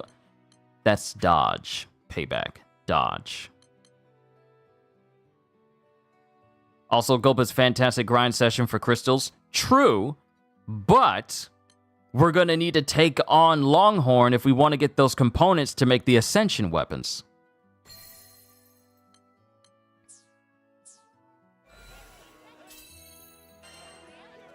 Dude, these character designs are so clean. They are so clean. Oh, it's gorgeous! Speaking of gorgeous, we're gonna have a short session of playing Stellar Blade tomorrow, so I hope you guys are ready. Oh, I love how Tweyen just floats in with everybody. Uh-oh, we're surrounded. Try to hold out until reinforcements get here. Good work. Keep it up, and we'll finish the next wave in no time. Looks like... Yo! Hold up! They dropped 42 hold up! That's what you meant! That's what you meant! I thought when you were saying crystals, I thought you were meaning Revenant medallions, and I'm like, oh, that's nice. But no! These jokers dropped 42 crystal L's!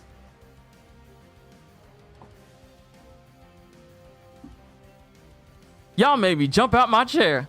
Y'all made me jump out my... Gajil, you done made me jump out my chair.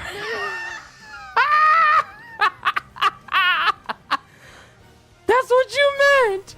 Oh, this is fantastic!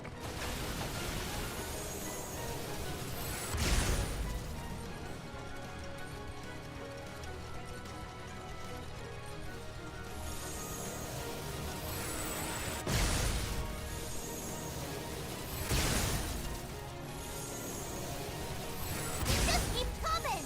But we'll show them who's boss. Looks like they're coming for us. You ready?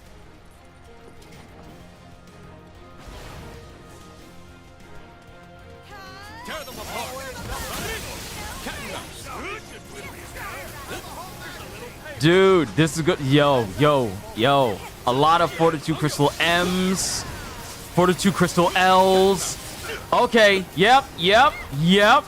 I never have to worry about using raffle coins in order to get this again. This is going to be the mission we use to farm for other weapons, bro. Oh!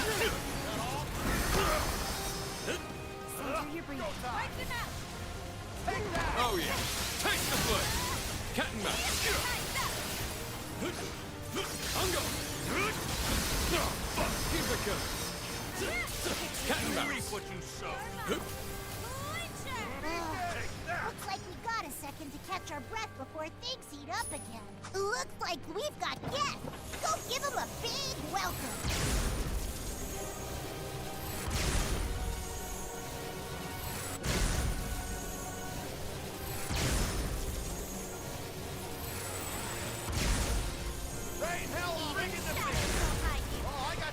Just keep coming, or we'll show them who's boss. If they want to fight, they've got one.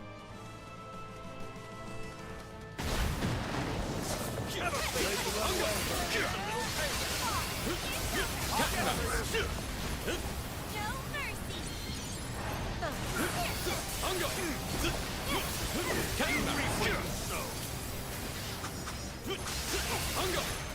This is perfect. This is perfect.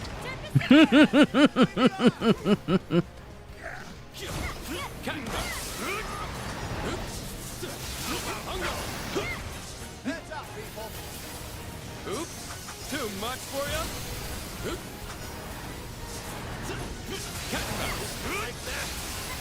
Also, apparently, a cheese has been discovered for Cagliostro, which is when you use her Alexandria. Apparently, you can just skip dodge cancel before it hits a second time, and it'll just bypass damage cap to hit for maximum damage. So if you see people using Cagliostro even more, apparently she's secretly had it. Someone's already found the damage cap buff cheese for Cagliostro. So yeah. Looks like we've got guests. Go give them a big welcome. Looking good so far. You've got this.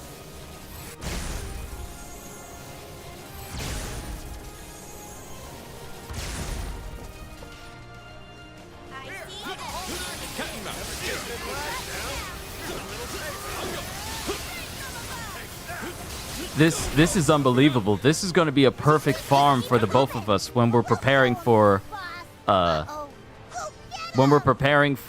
the Ascension weapons and getting them ready for Seofon and Tweyen, but also stocking up for Sandalphon next month in May.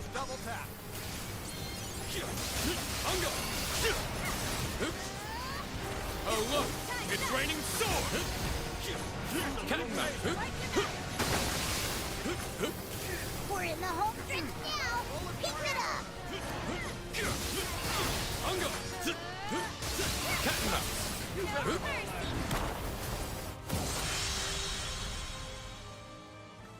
Yeah, this ought to give us a nice S++ on the first try. Everything worked out in the end.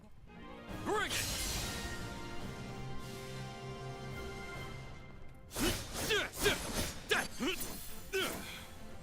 We gave him hell. Simply beautiful. Simply beautiful. Let's see how many Fortitude Crystal L's we get from this.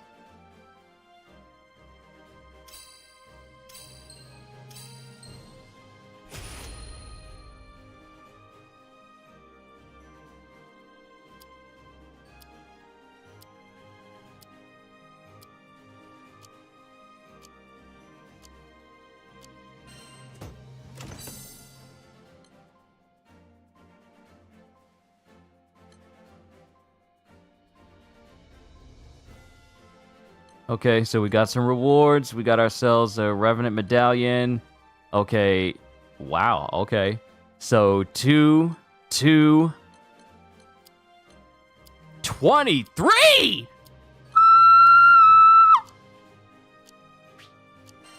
Oh, that's nice. Oh, that's nice. Oh, this is the perfect farm now. I don't care. Okay, you know what? We can remove Fortitude Crystal L from my wish list, because I know where to go in order to get them, where I want to get a lot of them in mass. Which will it be? Hold up. Wish list.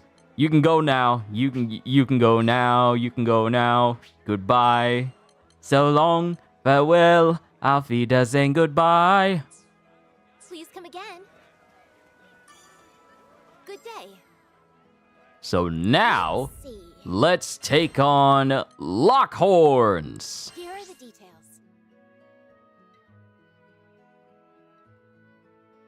We're counting on you.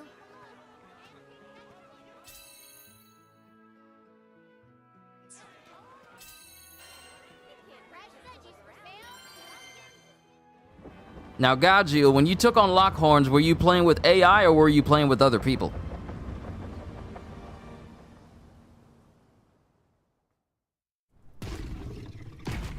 Oh.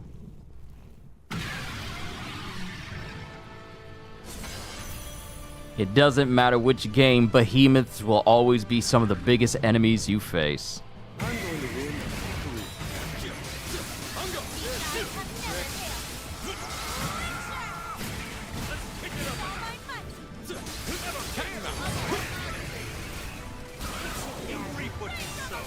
Yo, she slowed him down!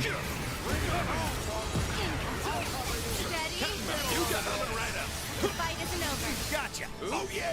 Right. Ungo. Cat and mouse. Go time. Ungo.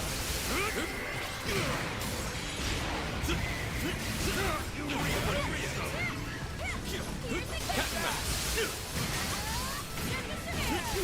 Ungo. Cat and mouse. Not a chance. Here's a little thing. Bring us a big guy. Ungo. What's the matter? Oh, it's on now. Infinito creare. Harry.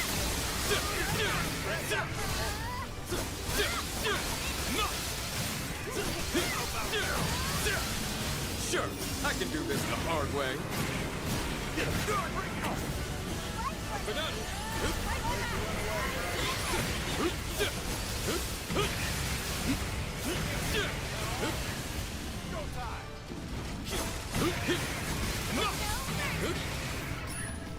Here's a little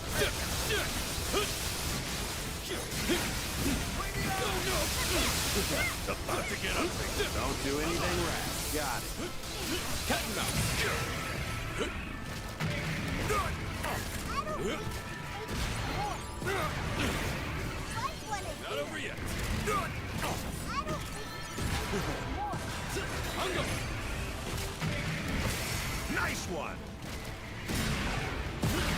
Cat and mouse. Ungo. Cat and mouse. Ungo. Woo! Sorry. Feel like an idiot. Ungo. Not enough. And here I was hoping to save my truck car. 100,000 balas! Rack 'em! You got it, big boy. Piercing Cat and mouse. Tweyen, watch this.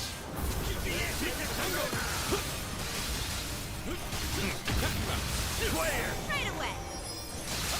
Sorry. Tear them apart. Infinito Teare. Shine as one. Get first. Good hustle, people. No one roots for me and gets Yeah, I know I need some stuff for Seofon.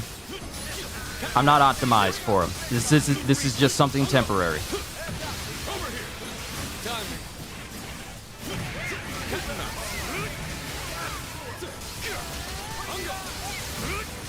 Oh yeah. Take the hoop.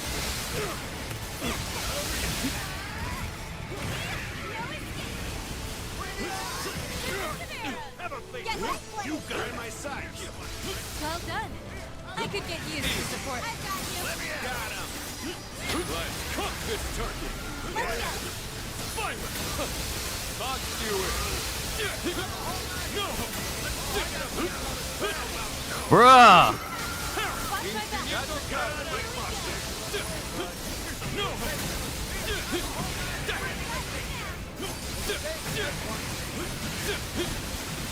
The end is near.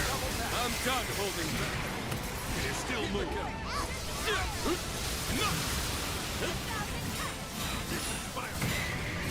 Hold on, I'm coming.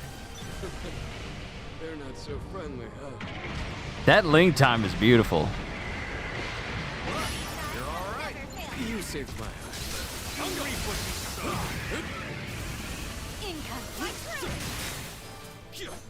Cat and mouse.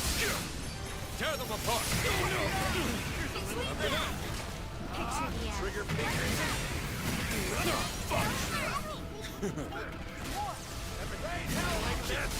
You're mine! The heavens tremble as the sword sovereign rising. Rack 'em! You got it, big boy. Piercing punishment. Tweyen, watch this. Oh yeah, taste the blade. Infinito Tweyen. right away.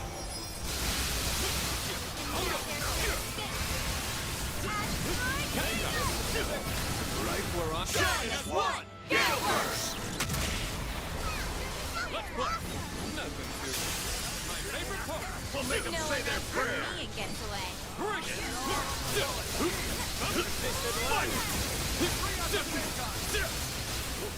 One blade, one victory.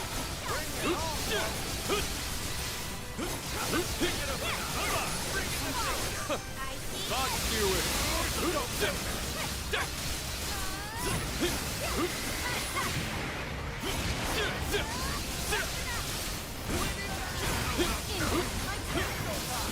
Just breathe for me.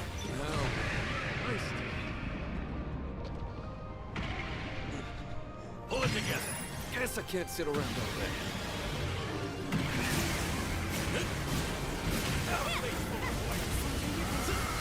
Cat and mouse.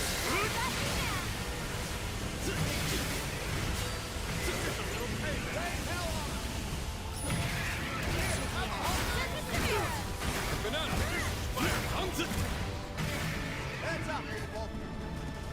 Surprise! Have some death! Cat and mouse.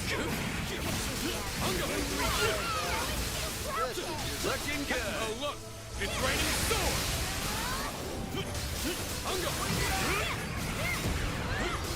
Cat and mouse. Oh yeah. Tax the blood. Oh yeah. Keep it up, crew. What can I say? Appreciate you. So, did you like what you saw? Cat and mouse. Assist me. Shadows don't hide You're done!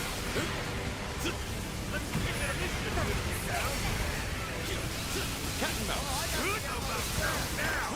Drama with pleasure. Relax. Bye-bye. What's the matter? Fight! Nowhere to hide.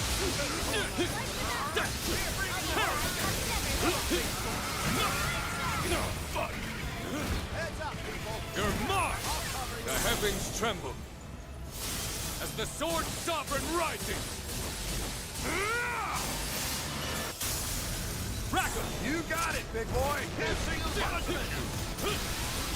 Tweyen, Watch this! Your time's up! do it! No! You face the sword sovereign! Right away. Sure, I can do this the hard way. Shine as one! Gale burst! Nothing to do with it. Good hustle, people! No one runs from me and gets away. Don't do anything rash. Got it.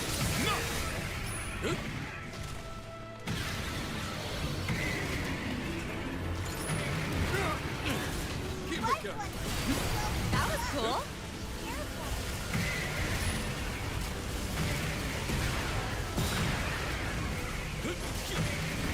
Keep breathing, I'm coming!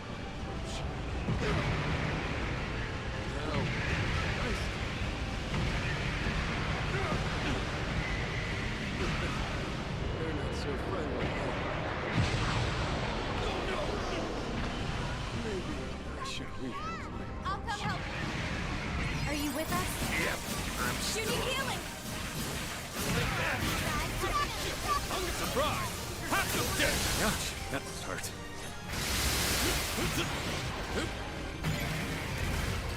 There. All Cat and that. mouse, thanks. I'm all good. Picture the air. Ungo! Thought you had me? Cat and mouse. Ungo!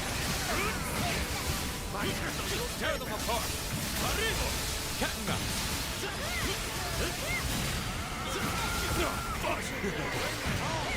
You reap what you sow.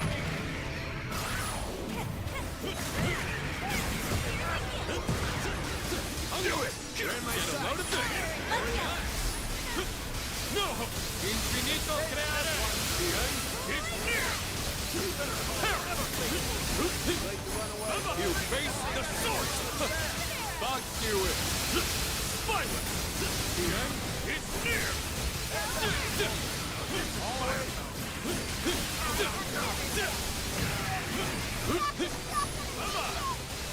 Took it too far.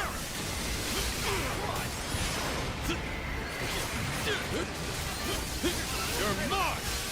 The heavens tremble as the sword sovereign rises! Oigan! Been saving this one. No! You face the sword sovereign! Back up! Copy that! That's got to done! I'm done! Let none escape.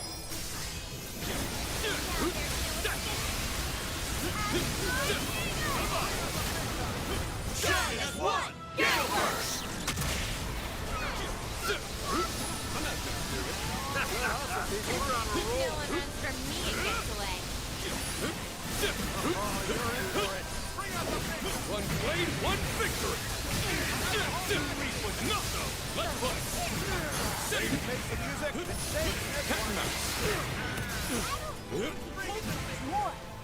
Infinito creare! Oh yeah!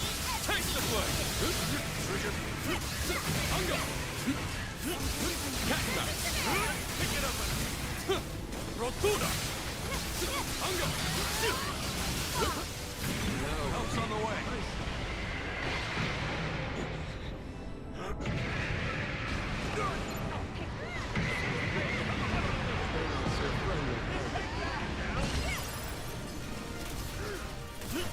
Cat and mouse! Now's our chance. Don't let them escape. All right, sock it to him. Nowhere to hide! No! One blade, one victory! Sure, I can do this the hard way. Box you again. It's near. Right. Lead the charge. What's the matter? Finish that. I'm going. You're done. Cat and mouse. Not enough. And here I was hoping to save my truck car. 100,000 espadas! Rack 'em! You got it, big boy. Too much for you? Watch this. Your time's up.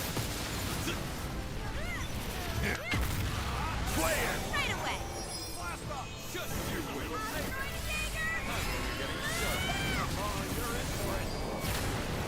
China's one! Get first!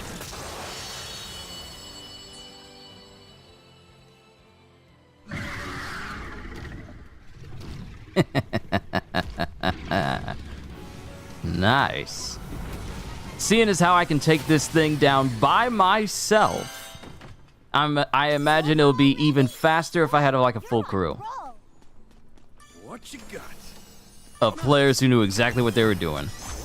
Silver Centrum, thank you. Wing of Portent, Revenant Medallions, Death Nail, 5, Exceptional Refinium of Whole Curio, Damage Cap Plus, Damage Cap 5 Plus, nice.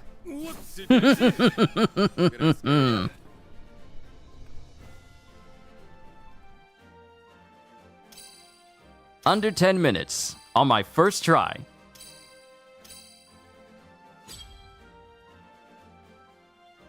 Nice, nice, nice. A rank, it's fine. Because I know I can do better. I know I can do better. Supreme Weapon Essence! Along with the free Silver Centrum. Some Death Nails. I got a Rancorous Lance.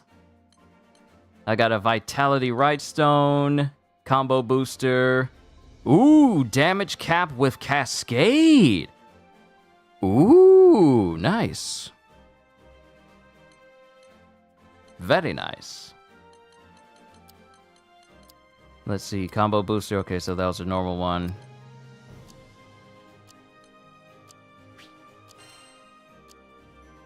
All right. So, our first successful venture.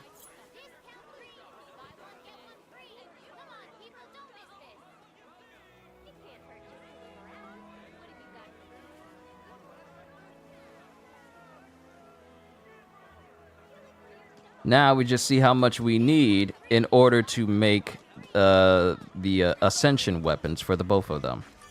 Let's see how many more we have to go. Which weapon shall I strengthen? Got an order for a new weapon? So all I need is just a bunch of Death Nails. So I need 60.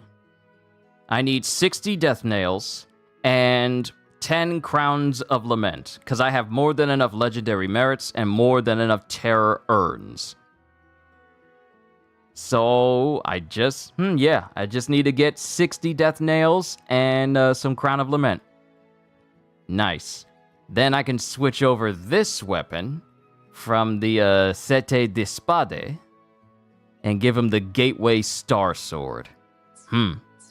Now, before I continue and work towards optimizing Seofon and Tweyen, because for my very first try on a boss who's basically the second hardest boss in the game aside from Lucilius, I think that went pretty well.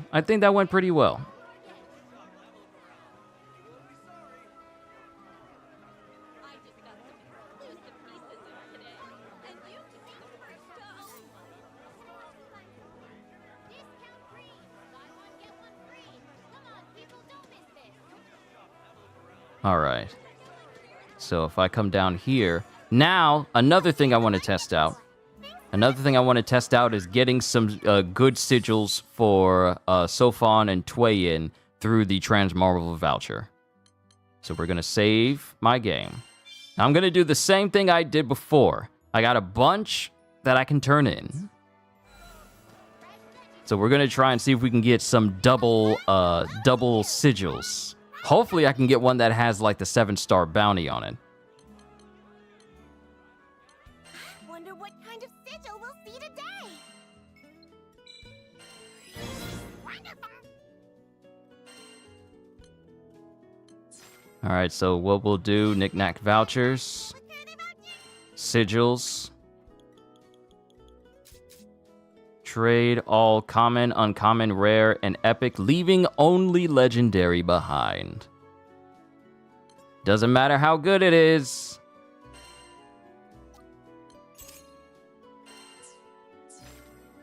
If you've got the vouchers, I've got the sigils. Oh, this just goes so much faster than the way it did originally. I'm happy. I'm happy it's going a lot faster than this.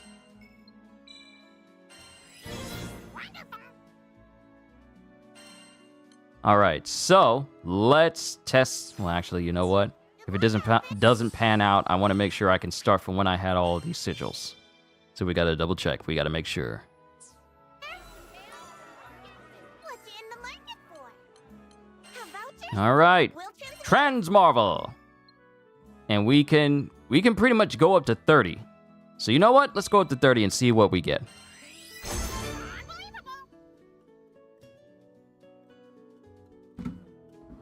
I'm done. I'm done. Look at your boy.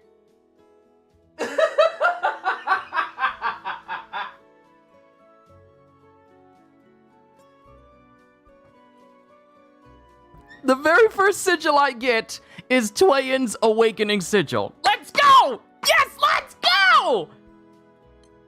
All right, guard payback, and attack up. Nice, nice. Combo booster and quick cooldown. I like that combo. Fearless drive and drain for Gran. Sword Master's Art and Lucky Charge for Yodara. Charged attack plus, damage cap plus, fearless drive again. So two fearless drives for Gran, one with damage cap. Ooh, wait, that's actually quite interesting. Damage cap and fearless drive. Dragon Slayer's Dominance. Mage's Savvy. Linked together, damage cap plus with guts? Damage cap with guts? Yo! That's not bad! Hero's Creed, Overdrive Assassin plus, and Throw 5 plus. That is... Insult to Injury with Wait, don't I have Insult to Injury with Regen? I think I already got that for Tweyen. But, I'm sorry. Her Awakening Sigil just first try.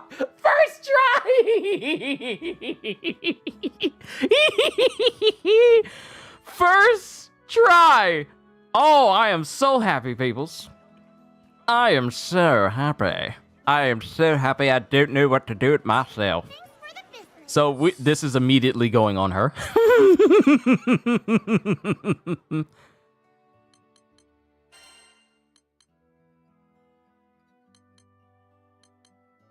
Let's get rid of Concentrated Fire here and put in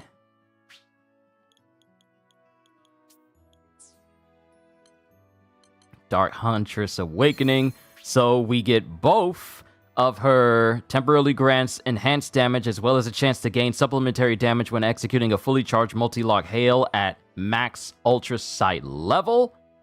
And Dark Huntress's Surge. Boosts rate of fire for Tweyen's normal attacks and movement speed when shooting her bow. Awesome!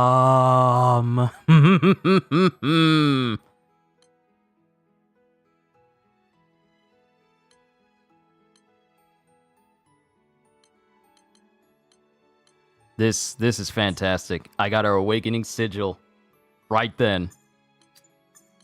Yeah, I'm happy. Oh, yes, sir. I am quite happy with myself. Now, the thing is, I don't need this Dark Huntress Volley here. I could take that off. And in its place,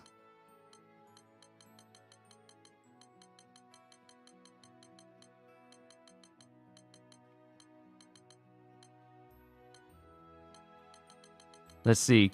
I want to see about putting a supplementary damage on her. Because I know I got some extras. I know I got a few that are on characters I am not using.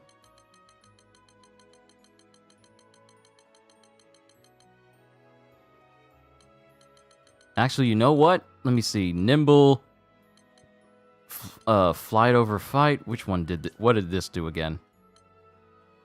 Attack power is lowered, but dodges are always perfect dodges.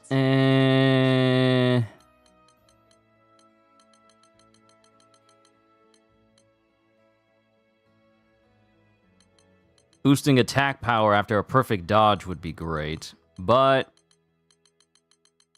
I need her to have some more damage.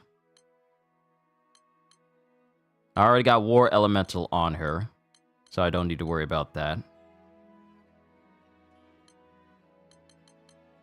Dodge payback.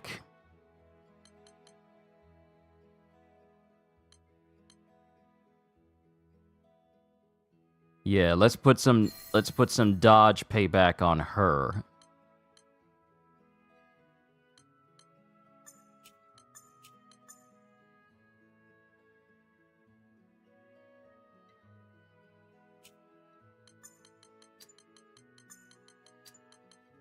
Cause some dodge on Tweyen as she's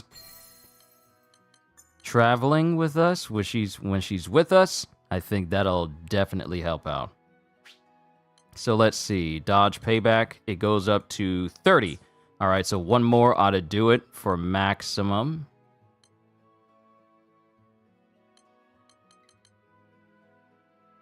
And that is a drain, so we'll put that there. All right, dodge payback is maxed out.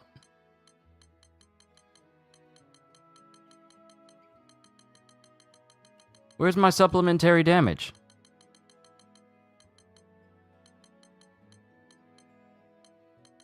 I know I got it. So have I finally seen episode 7 yet of X-Men? Yes, I have. Whew. One-eyed, one-horn, what is it? Something purple people eater? He was right. Gajil was right. Gajil was right. And like I said before, during my session with Fallout 4 yesterday, because that character has shown up in X-Men, things are about to get fundamentally worse. Worse. Yo, Dara, what you doing with supplementary? You don't need it. Concentrated fire. Boost the power of range attacks. War elemental, insult to injury. Guard payback, dodge payback. If it goes up to...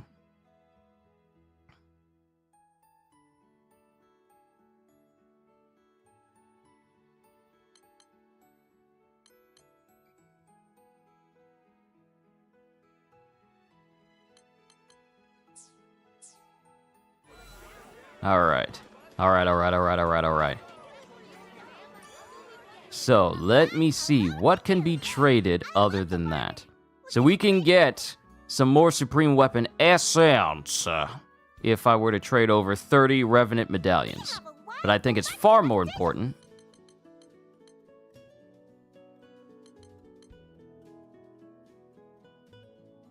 I think it's far more important if I get their weapons and then go after their boundaries. The one because I want to get the boundary sigil for both of them. I want to get the boundary sigils for both of them. 7-star boundary plus regen. I just need... Oh, wait. Demigod feathers. Do I need that from Bahamut? And then I just need a couple of Supreme Weapon Essences. That's not bad at all. These... Oh, okay. All right. Yeah. We'll focus on getting our hands on... I'll focus on getting my hands on their weapons and whatnot. But... as it stands, ladies... Well, actually, let me do this. because I'm about to bring this to a close. Because I did what I set out to do. I played the characters. They are amazing. They feel good to play. The fact that I was able to beat Longhorn on my very first try, that is a big triumph to me. That is a massive triumph to me. And I'm glad you guys were able to witness me take on Longhorn by myself with AI. Crown of Lament. Oh, thank you. Ooh. Defeat them 100 times? Defeat them 100 times? Say less. Say less.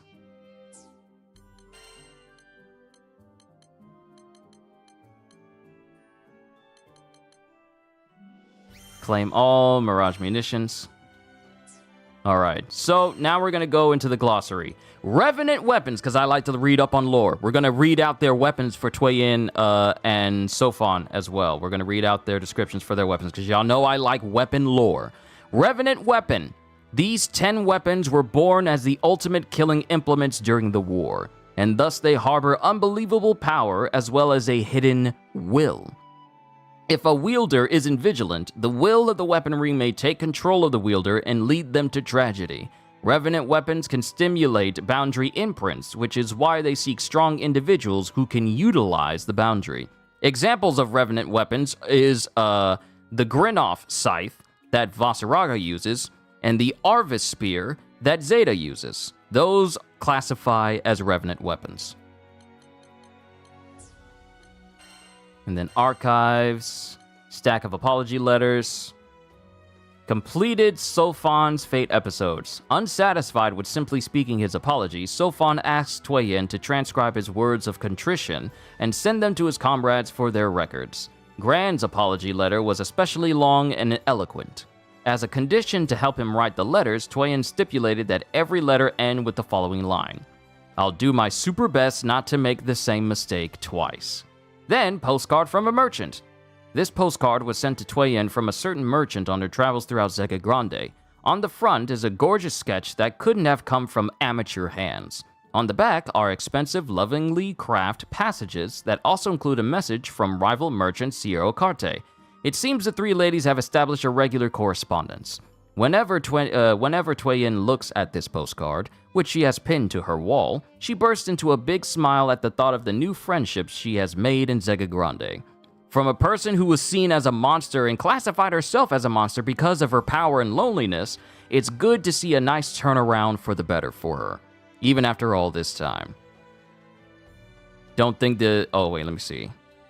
Do the Xavier protocols exist in X-Men 97 reality too? Yeah, I have to agree with Godzilla. I don't think they exist either.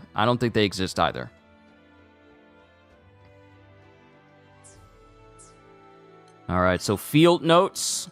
Foes. We got Araman. This creature is a subspecies of Sayaga. Its movement patterns closely mirror maneuvers observed in its cousin, and they are just as aggressive when hunting prey. The lens of their giant eye has evolved to amass magical energy, making them highly sought after among the magic research community in recent times. And then Behemoth. Weak to light. Basically weak to Tweyen. The appetite of this raging beast is as insatiable as its bloodlust. The magnitude of its strength and vitality matches perfectly with its namesake, and many brave warriors who dared to face this demon were consumed whole, flesh, bones, and soul. Angle be meato! So, over to weapons. Sette d'Espade. A work of art, this sword's gleam leaves spectators breathless. The true nature of its wielder is reflected in the blade, and whosoever finds it will be put to the test. One must prove their iron resolve, sharp wits, and determination to fight at any given moment in order to fully manifest this masterpiece's power. And this is the D'Espada, Siete d'Espade. And then Bow of Dismissal. This bow rewarded its hunter with her first kill, a priceless weapon in terms of sentimental value. Countless people have come and gone from her life, but the bow has never left her side. She strokes the bowstring like a virtuoso harpist, playing a one-note requiem to send off her prey to the great beyond. Yeah, I love weapon descriptions in this game. I really do. I really do. And with that, my session with all of you, with GRANBLUE and its newest update, draws to a close. I'm definitely going to keep playing so that way I can get my hands on some new stuff. Supreme Weapon Essence, Revenant Medallion, so I can get my hands on their Ascension weapons and just start leveling those. Because as strong as this Defender weapon is for Seofon and Tweyen, they have not peaked their power yet. They haven't. And I'm also going to try and... You know what? Let me see here. Skills. Let me just go down the list.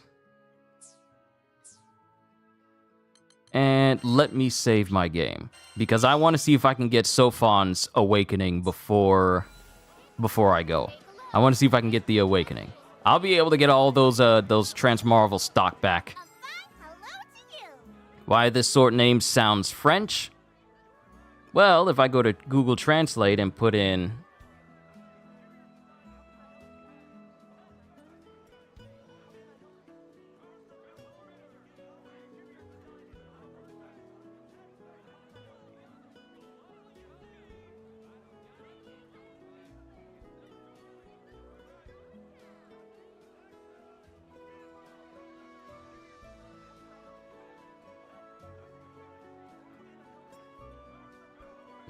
Oh, that's interesting. So I put it in Google Translate. I typed it out as the way the word is spelled, and it's not French. It's Corsican, which means 7 of swords in English. Sette d'espade. 7 of swords. That's what it means. Wonder what kind of sigil we'll see today.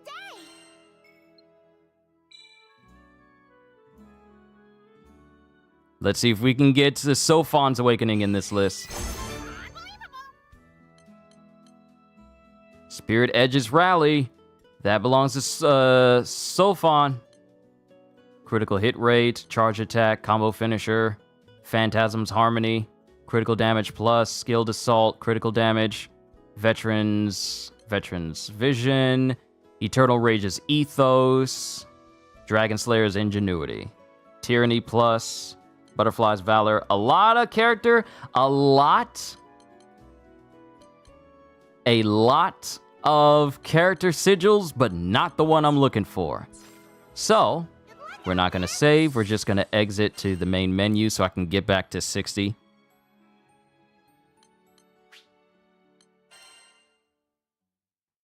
And then just spawn back in again.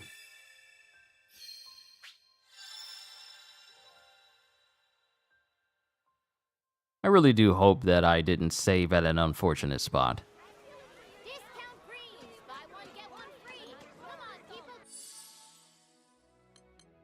Nope. No, I'm still good. I'm still good.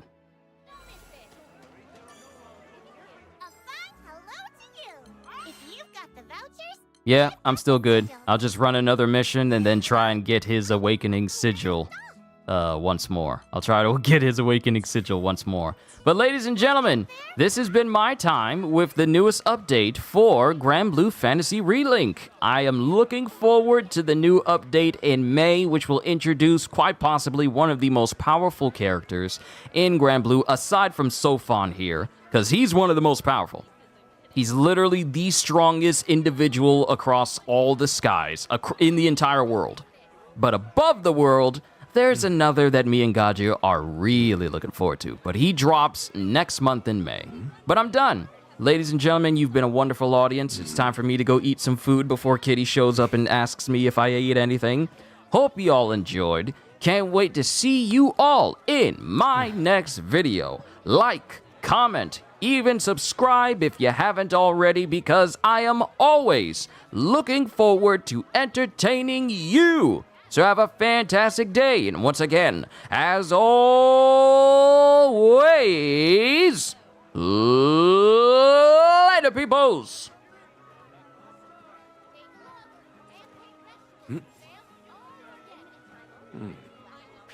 Peaceful enough. Yeah! Score one more!